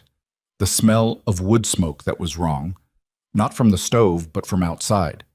And then she looked at the ceiling and saw the first thin curl of smoke coming through the log seam at the roof peak. "Ronan!" she called. No answer from below. He was at the charge. Callum fired twice more. She moved to the wall beside the west-facing shutter and put her eye to the gap at the edge and saw two men working their way along the woodpile using it as cover. One of them was carrying something she recognized after a moment as a wrapped bundle of material, rag-wrapped, pitch-soaked, the blunt instrument of a man who intended to put fire against the cabin logs. She had the Winchester. She fired through the shutter gap. The shot went wide, but it went close enough that both men dropped behind the woodpile. One of them shouted something. She worked the lever action and fired again, higher, which she'd learned from Ronan was sometimes more effective than low when you wanted men to stop moving forward rather than hit them specifically. They stopped moving forward. Smoke from the roof was thicker now. Whatever they'd put on the shingles was catching. She called down through the trapdoor, "Ronan, roof is burning." His voice came up tighter than usual. 30 seconds.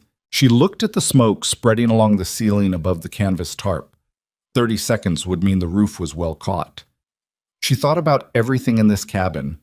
The rope bed, the iron stove, the shelves of dry goods, the harness hanging by the door that Ronan had mended by firelight on a dozen evenings while she read, and the silence between them was finally something she could rest in.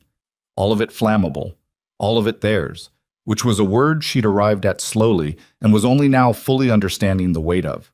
The charge went off. It was a different sound than the first blast, closer, more compressed, a concussion that she felt in her sternum and that knocked a row of tin cups off the shelf above the stove and cracked the glass in the south window. The west wall of the cabin shuddered.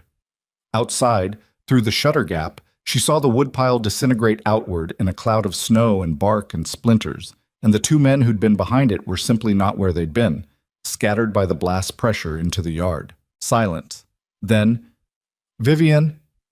Ronan, climbing up through the trapdoor, a long graze along his left forearm that was bleeding onto the sleeve of his coat, debris from the blast, probably, or the tunnel wall when the charge went off. He didn't look at it. "We need to move. Now." Callum was already at the back door. "Yard's clear on the east. Danner's unaccounted for." "East Ridge," Ronan said. He looked at Vivian. She already had the carpet bag. They went out the back door at a low run, Callum leading, Ronan behind Vivian, into the thin gray light of a December morning that had turned the color of old pewter. The snow in the yard was undisturbed on the east side, which meant they were ahead of the flanking movement, but not by much. Behind them, the cabin roof was burning in earnest now. She could hear it, the sound of fire and wood that has been drying for years, a sound that was almost enthusiastic. She did not look back. She told herself she would not look back, and she managed it for perhaps 40 yards into the tree line, and then she looked back. The cabin was burning at the roofline, and the smoke was black and heavy against the pale sky, and the woodpile, what was left of it, was scattered across a wide radius in the snow. It looked like a painting of a disaster. It looked like something that had happened to someone else. She turned back to the trees and kept moving. The East Ridge route was exactly as Ronan had described it to her, at the table in the small hours of that long, careful night.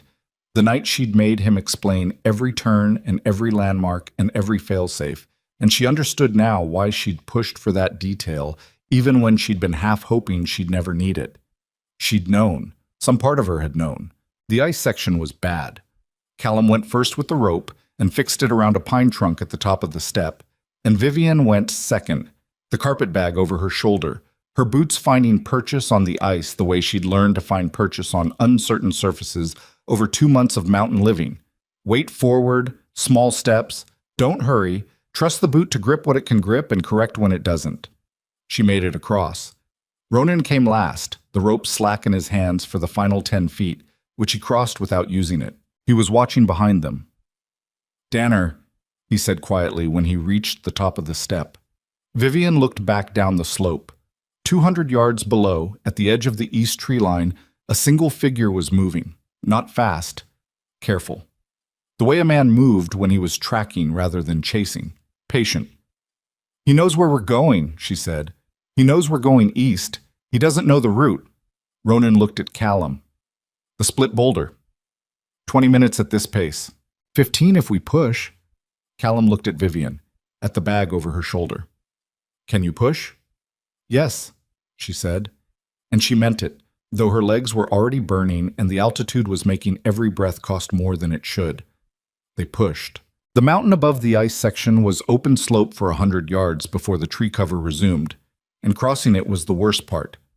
Exposed, visible from below, the footing uncertain under fresh snow that concealed the older, harder pack beneath. Vivian fell twice. The first time she caught herself with her free hand and kept moving without stopping. The second time she went fully down and slid 3 feet before Ronan caught her arm, and for a moment they were both on the slope, their combined weight threatening to slide further, and she felt his grip on her arm and held still and let him anchor them both until the slide stopped. Got it, she said. I know, he said. He didn't let go of her arm until she was standing. They made the tree line. Behind them, the figure of Cole Danner had crossed the ice section. He was a capable man, she had to give him that, and was working up the open slope with the unhurried efficiency of someone who had done this kind of work in this kind of terrain before. Split boulder, Callum said, pointing. She saw it. The massive granite block cleaved almost perfectly in half, sitting at the high point of the ridge exactly where Ronan had told her it would be, the notch he'd cut into the left face years ago visible from 30 yards away as a pale scar against the darker rock. They reached it. Callum angled immediately left and down, following the line Ronan had described, into the tree cover on the far side of the ridge where the grade changed and the exposure dropped and the mountain finally began to feel like something that might let them through. Ronan stopped at the boulder. Vivian stopped too. Go, he said. Follow Callum. No. Vivian, I said no. She set the carpet bag down against the base of the boulder. Callum has the route. He can get the ledgers to Ridgeway without me. If you're staying to deal with Danner, I'm staying. That is not a reasonable. I have a rifle, she said. I have ammunition. I can shoot. You know I can. She looked at him with everything she had, all of it, everything this mountain had made her. Don't send me away from you right now, please. He looked at her for a long moment. The wind moved through the pines around them. Below, Danner was in the trees now, maybe 100 yards down, and she could hear him. The careful, deliberate sound of a man who knew he was close. Give Callum the bag, Ronan said. She picked it up and went to the edge of the tree line and threw it. A two-handed underhand toss that landed in the snow 10 feet down the slope toward where Callum had stopped and turned at the sound of them not following. He looked at the bag. He looked back up at them. He understood. He picked up the bag and kept going down the far side of the mountain toward Ridgeway and the telegraph and the federal court that was going to receive 4 composition ledgers and oilskin wrapping and do something real with them. Vivian came back to the boulder. Ronan had positioned himself on the right side of the split, using the rock face as cover. He looked at her beside him, and then he looked at the slope below and waited. She had the Winchester. Her shoulder remembered the recoil. She was not afraid of it anymore. Cole Danner came out of the trees below them alone, which told her the blast had been more effective than she'd fully processed in the chaos. He was the last of them. He stopped when he saw them at the boulder. He was perhaps 60 yards down the slope, a lean figure in a gray coat, and he assessed the situation with the same quiet efficiency he'd brought to everything else. It's over, Danner, Ronan called down. Your men are done. The ledgers are gone. A pause. Danner's voice came up the slope clean and cold. The ledgers aren't what I'm here for anymore, Mr. Blackridge. Vivian felt Ronan shift beside her. Tell your employer those records are going to reach Denver before the week is out, she called back, and her voice was steadier than she'd believed possible. Tell him Vivian Ashcroft is alive and will be testifying before a federal court, and tell him that every additional thing he does to try to stop that is one more charge on the list.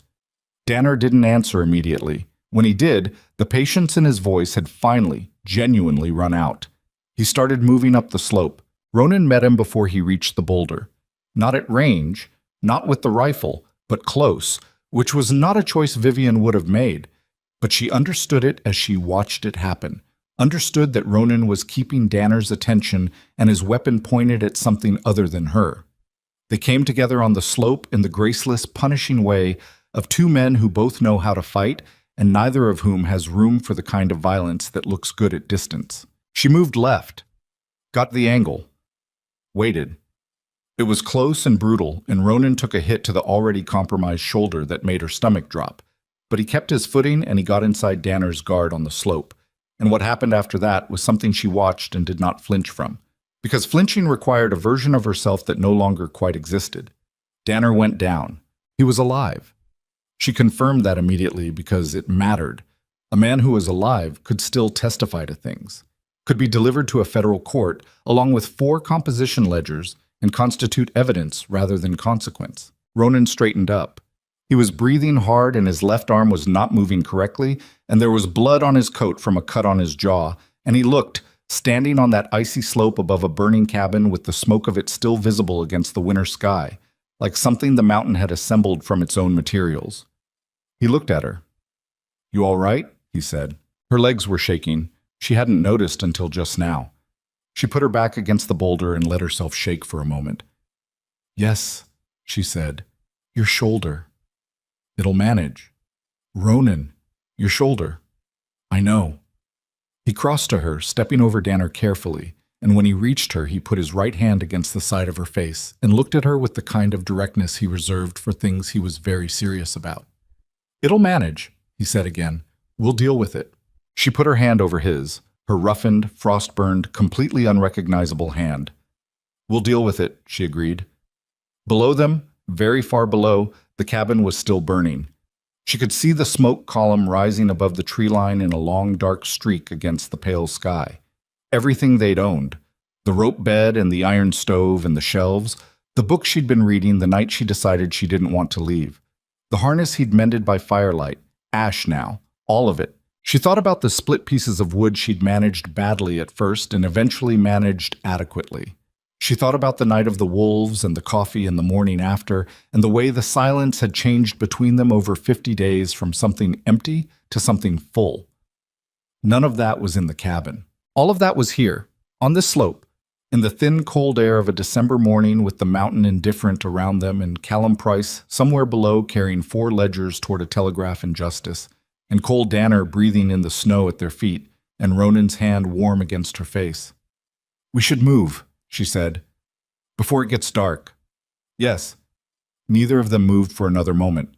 Then she pushed off of the boulder and he was beside her, and they went down the far side of the mountain together, into the tree cover and the long, steady grade that led eventually to flat ground and a road and the rest of whatever was going to come next. Behind them, the smoke rose and thinned and was taken apart by the wind above the ridge, and the mountain was quiet again, the way it was always quiet after a thing had passed through it. Not peaceful exactly, but patient. Waiting the way mountains wait for whatever came after. They reached Ridgeway on the evening of the second day. The town was small enough that a stranger noticed and large enough that a stranger could find a meal and a bed, which was all they needed from it. Callum had arrived 6 hours ahead of them, which meant the telegraph office had already sent 2 messages before Vivian and Ronan walked down the main street with the particular look of people who had come through something the town couldn't fully see and wasn't going to ask about directly. The telegraph operator, a young man named Gideon with ink-stained fingers, and the alert eyes of someone who understood that messages carried weight beyond their words, had sent the first wire to the federal marshal's office in Denver.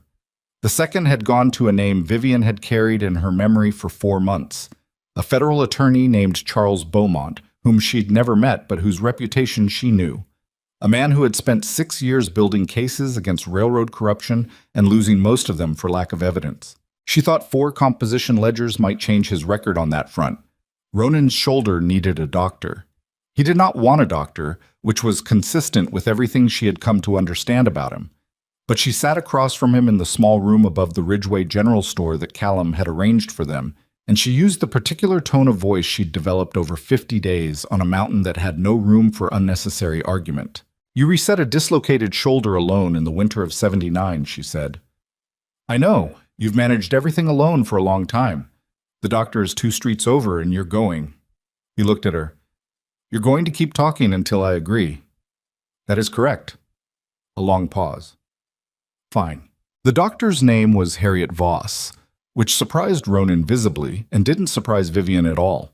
She was perhaps 50, with close-cropped gray hair and hands that moved with the confidence of someone who had been doing this work longer than most men in her profession and had stopped explaining herself to anyone about it. She examined the shoulder with the focused attention of a person reading a complicated text, and then looked at Ronan with the expression of someone who had found more wrong than the surface suggested.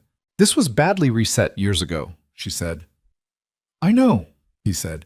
"You've been compensating for it ever since." "I know that too. It's going to need real treatment. Not today. You've got too much swelling from whatever you were doing yesterday that I'm choosing not to ask about. But in the next 2 weeks, you need to come back and let me work on it properly, or you'll lose significant range of motion in 5 years. Ronan glanced at Vivian. She held his gaze without expression. "Fine," he said again. Dr. Voss strapped the shoulder and gave him something for the pain that he didn't take until Vivian found it in his coat pocket 2 days later and made him take it then, which was a disagreement she won by the same method she won most disagreements with him, which was outlasting him. Charles Beaumont arrived from Denver on the 4th day with 2 federal marshals and a junior attorney whose primary role appeared to be carrying things. He was a compact man in his mid-40s, with a precise gray mustache and the kind of controlled energy that manifested as stillness rather than motion. He sat very still, but the stillness was full, not empty, the way a bowstring was still before it released. He shook Vivian's hand in the small sitting room of the hotel and then sat down and opened the first ledger and didn't say anything for 11 minutes. She counted. Ronan sat beside her and also didn't say anything, which she appreciated because there was nothing useful to say during 11 minutes of a federal attorney reading accounting records with increasing attention. When Beaumont looked up, his face was carefully neutral in the way that careful neutrality covered something it didn't want to show. "Miss Ashcroft, Mrs. Blackridge," she said. A small pause. "Mrs. Blackridge, these are Hardcastle's operational accounts." "Yes." "The commission signatures on pages 41 through 47 are forgeries.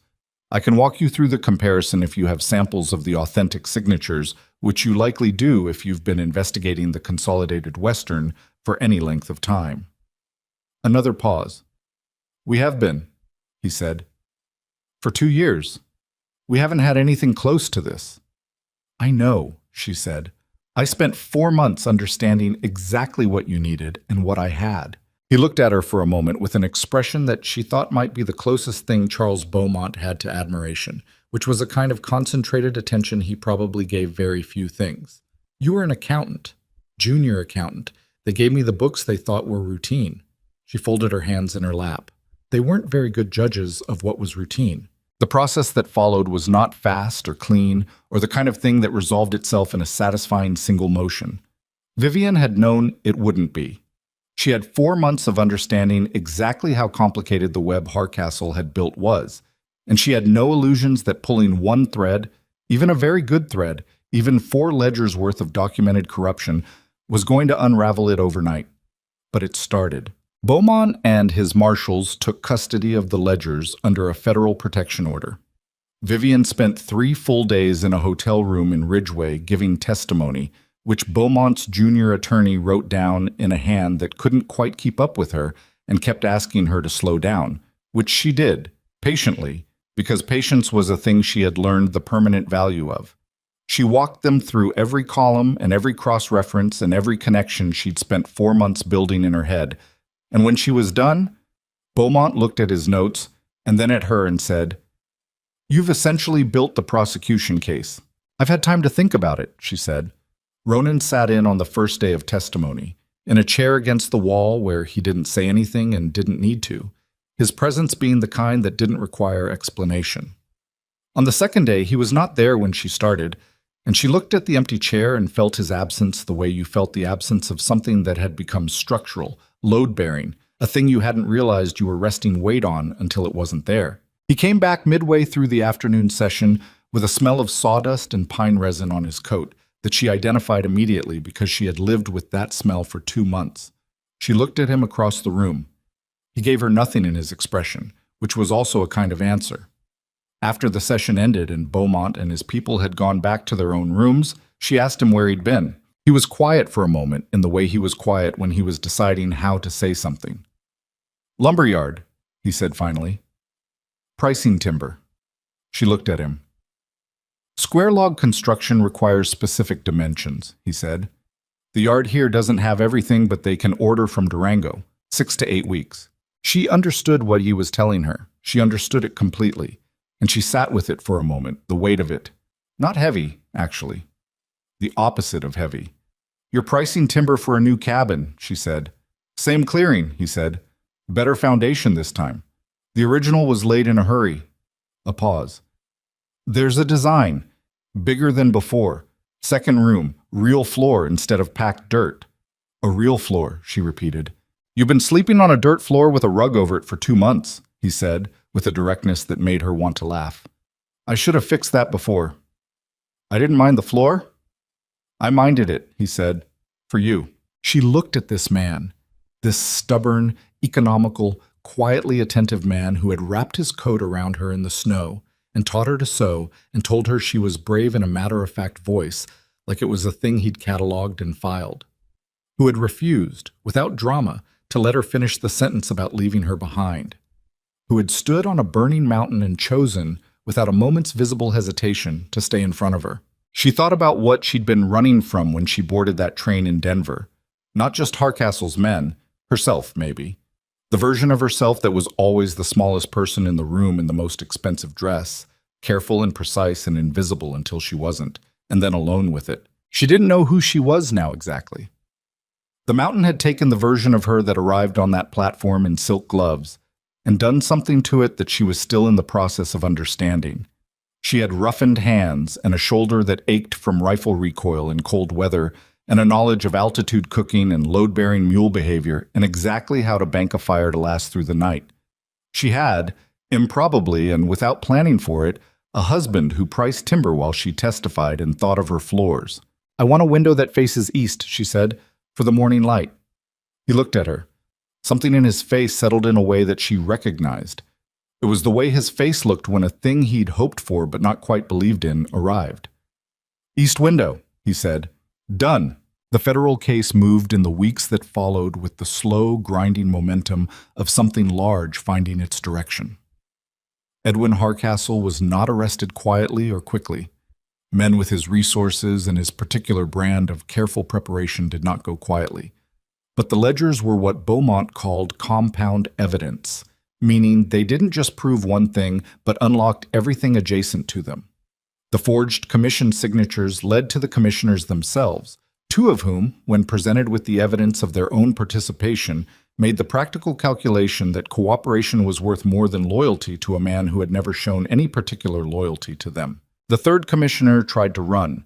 He was found in New Mexico 3 weeks later. Hardcastle's lawyers were excellent, as Vivian had expected. They contested the chain of custody. They contested the authentication of the signatures. They argued that the ledgers had been removed from a private business and constituted stolen property. Vivian was prepared for all of it because she had spent 4 months thinking about exactly this, and in a federal courtroom in Denver 6 weeks after she'd walked down from that mountain, she sat across from the best legal minds Hardcastle's money could assemble and answered every question in the same flat, precise way she'd answered questions about accounting for the past 8 years. She was not afraid of them. She had been afraid of many things in the past several months, and all of them had been more frightening than a lawyer in a good suit. The case against Cole Danner was simpler. He had been delivered to federal custody by Callum Price, who had descended the mountain by a different route and met the marshals coming up from Ridgeway with the efficiency of a man who had operated in difficult terrain under bad conditions for most of his adult life. Danner said nothing at his arraignment. He said nothing at his hearing. He had the look of a man who understood exactly what he'd been doing and had made peace with what it cost, which Vivian found less admirable than he probably intended and more human than she'd expected. The verdict came down on a Thursday in February. A cold, clear day with the kind of high country sky that was so blue it looked artificial. Vivian heard it from a bench in the courthouse hallway, sitting next to Ronan, who was sitting with his arms on his knees and his hat in his hands, and looking at the floor with the particular patience of a man who had waited out bad weather before. Beaumont came out of the courtroom with papers in his hand and found them in the hall, and said, without preamble because he'd learned that she preferred directness, Hardcastle is going to prison. Federal charges, fraud, bribery, and conspiracy in the deaths of 7 of the 11 individuals named in the records. The other 4 cases are being prosecuted separately. The hallway was quiet. Outside, she could hear the ordinary sounds of a winter street. Horses, voices, a wagon somewhere. The families, she said. The land that was taken. Land recovery claims are being filed. It's a civil process, and it'll take time. But the federal ruling makes it substantially easier. He paused. You're going to be called as a witness in the secondary prosecutions. I want to be honest with you about that. This isn't finished. I know, she said. I'll be there. He looked at her for a moment. Then he said, you know what the unusual part of this case is from a prosecution standpoint? What? Usually with records like this, they come from informants who've been caught doing something else. People protecting themselves. What you did, you had no immunity agreement. You had no guarantee of protection. You just took them and ran. He seemed to be working something out. Why? She thought about it honestly because the question deserved that. Why had she taken them? She told herself it was because they were evidence of something real and terrible, and they needed to reach people who could act on them. That was true. But it wasn't all of it. Because 11 families, she said. And because I was the one who found it. Someone had to be. She paused. I was good enough at my job that I could read what no one else was supposed to read. That felt like an obligation, not an option. Beaumont nodded slowly. Then he shook her hand and Ronan's and went back into the courtroom. And Vivian sat for a moment in the quiet hallway and let the thing she'd been carrying for 6 months set itself down, not disappear. It didn't disappear. The weight of those 11 names, the 47 parcels, the 600 pages she could reconstruct from memory, that didn't simply lift. It settled into something different, something she was going to carry differently, at a different angle, the way you carried something that had stopped being a burden and started being a part of you. Ronan put his hat back on. He looked at her with the particular sideways look he had when he was checking on her without wanting to make a production of it. All right, he said. Yes, she said. And then, because it was true and because she'd learned on a mountain that the true things were worth saying directly, I think I actually am. They went back to the mountain in March, when the southern trail was passable again and the worst of the winter had broken enough to let work begin. Callum Price came with them for the first 2 weeks, which was not sentiment on his part, but practical utility. 3 people could do the foundation work in 2 weeks. The 2 people would need a month to do alone, and Callum Price was not a sentimental man. The clearing where the cabin had stood was exactly as Vivian had pictured it through the winter months in Ridgeway and Denver. The black footprint of the burned structure still visible under the snow, the chimney stack standing alone like something that had refused to agree to the terms of the fire, the scattered debris of the woodpile blast half buried under months of new snowfall. The split boulder was somewhere up the east ridge, out of sight, marking the high point of the route they'd come down together. She stood in the clearing in her heavy boots, her own boots now, properly fitted, bought in Denver from a shop that sold gear for serious mountain work. And she looked at the black square in the snow, and she thought about everything that had burned. The rope bed, the iron stove, the books. The first seam she'd ever sewn properly, inside the lining of a flannel shirt, so bad it was almost funny. All of it gone, and yet here she was, standing in its place, still here, which was the thing about loss at this scale. It didn't hollow you out the way you feared it would. It made room, not comfortable room, not the kind of room you chose, but room nonetheless. Foundation's here, Ronan said beside her. He was looking at the same black square with the practical assessment of a builder looking at a site, rather than a man looking at what he'd lost. She didn't think he was without grief about it. She thought he'd had the winter to do his grieving, and had done it in the particular quiet way he did difficult things, and had arrived at the same place she was arriving at now. Bigger than before, she said. 8 feet longer on the south wall. He walked the perimeter, stepping over the frozen debris. Kitchen area separate from the sleeping. Your east window goes here. He stopped at the southeast corner and turned to look at her. Real floor. I found a man in Durango who cuts oak plank for interior work. It's expensive. Oak, she said. You said east window. I'm saying oak floor. He looked at her with something in his face that was not quite a challenge and not quite a question, but was somewhere between the two, in the territory that was specifically his. We're building it right this time. She crossed the clearing toward him, stepping in his footprints where the snow was deep, and when she reached him, she looked at the corner he'd marked and then at him, and she said, "Yes, we are." Callum showed up from the barn with timber stakes, and they spent the rest of the afternoon laying out the foundation lines, arguing about the placement of the stovepipe, and agreeing about the barn expansion, and disagreeing about the window size, until Vivian suggested a compromise that both of them accepted without acknowledgement, which was the form that her victories over these two men generally took, and which she had long since decided to be fine with. The work was hard. It was the same hard it had always been on this mountain, physical and relentless and demanding of every calorie you consumed, and then some. The altitude was the altitude. The cold was the cold. When she split wood, she split it right now. Not perfectly, there was no perfectly, but right, with authority, her grip where it needed to be, and her weight behind it the way Ronan had shown her in November, what felt like another life ago. She thought sometimes, while she worked, about what she would have been doing instead. The life she'd left, the boarding house and the small desk, and the careful columns of numbers that were somebody else's truth, not hers, and the way she'd been good at something that required her to be invisible to do it. She didn't miss it. She thought she might. There were things she genuinely missed about the city, books being the most significant, and she was working on the book problem. But she didn't miss the life. She missed the version of herself she might have been if she'd never opened those ledgers. Then again, that version of herself would never have stood at a boulder on the east ridge of a Colorado mountain in the snow and refused to leave when asked. Would never have fired a Winchester at a wolf pack in stocking feet.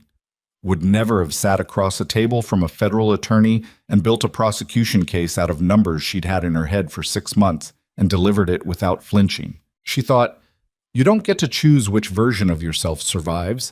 You only get to choose what you do with her. The cabin took shape over 6 weeks. The foundation first, then the log walls that Ronan and Callum raised with a rope system he'd rigged from the old barn beam. The squared logs notched tight at the corners the way the first cabin had been. Tighter this time because he'd learned from what had given. The roof framing. The stovepipe. The oak floor which arrived from Durango in a wagon in April, and which Vivian helped lay board by board over 3 days, and when it was done she walked across it in her socks, and the sound it made was the sound of something solid and intended and built to last. The east window went in on a Saturday, the last Saturday of April, and the morning light came through it the following Sunday exactly as she'd told him it would, low and golden, spreading across the new oak floor in a way that made the whole room look warmer than it was. Ronan stood in the kitchen area, watching her stand in the light for a moment. "Good window?" he said. "Excellent window," she said. He made a sound that was fully a laugh this time, not the partial one she'd first heard months ago, but something complete and unguarded. And she looked at him in the morning light. This man who was still not easy, still not warm in the way people used that word casually, still more comfortable expressing affection through the placement of an east window than through saying anything directly about it. And she thought that the whole story of them was in that laugh. Everything it had cost to get here, everything that had burned, everything still standing. She had come to this mountain with nothing but 4 ledgers wrapped in oilskin and a decision that had been less of a plan and more of a desperate forward motion, not toward something, but away from the alternative. She had not expected the mountain. She had not expected the man. She had certainly not expected what she'd found when the mountain and the man had done what they'd done to her, which was strip away everything that was performance and leave something that was just hers. The reporter from the Denver paper who'd covered the Hardcastle trial had written about her afterward. The headline had called her a brave woman, which she supposed was accurate as far as it went, but it missed the more complicated truth, which was that she'd been a frightened woman for most of it. The bravery had not been the absence of fear. It had been the refusal to let the fear make the decisions, which was a different thing and a harder one, and a thing she'd learned on a mountain in Colorado from watching a man who lived it as naturally as breathing. She had tried to explain this to the reporter. He had nodded and written something else down that was simpler. She had decided to be at peace with that. Later that afternoon, she found Ronan at the new woodpile, say. He'd rebuilt it against the north wall, farther from any structure, she noticed. which was a lesson learned and absorbed without being spoken. And she picked up the axe and split her share of wood and stacked it, and he split his. And there was nothing remarkable about the afternoon except that it was theirs, fully and completely, on a mountain that had cost them everything they'd brought to it and given them back something they hadn't known to ask for. She set the last piece of split wood on the stack and stepped back and looked at the cabin. Their cabin, the new one, bigger and more solid and with an oak floor and an east window, rising clean against the mountain behind it. "We should name it," she said. Ronan set his axe down, looked at the cabin, then at her, with the evaluating expression she still loved most on him, the one that meant he was taking something seriously. "Name it," he repeated. "Like a ship." "Like a homestead," she said. "People name homesteads." "What would you name it?" She thought about it, about what had happened here, what had been built and burned and built again, about 11 families who were slowly, through the grinding machinery of federal courts, getting something back that had been taken from them, about the woman who had stepped off a train in the wrong shoes and refused to get back on. "Something that means it's still standing," she said. That's all. He thought about it. He was quiet in the way he was quiet when he was genuinely considering something and not just waiting for the conversation to end. After a while he said, "My grandfather had a word for it. In the language his people spoke. He said it meant the thing that bends but holds." He paused. He used it to describe certain kinds of wood, the wood that flexes under load instead of snapping. She looked at the cabin. "That," she said. He nodded once. The afternoon light was long and western by now, turning the snow on the slope above them the colors she'd given up trying to name in the first month and had simply started accepting as things she got to see because she lived here. The blue jays were back in the tree line, which meant no weather coming, or at least not today. She picked up the last armload of split wood and carried it to the porch and stacked it under the eave where it would stay dry, and Ronan held the door for her, and she went inside to start the fire in the stove that they had chosen together from a catalog in Ridgeway. A better model, cast iron, with an oven that actually regulated temperature. And the light through the east window lay across the oak floor like something settled and permanent. And the mountain outside was the mountain it had always been, immense and without opinion. And they were still here on the side of it, bending and holding, which was the only kind of strength that mattered in the end.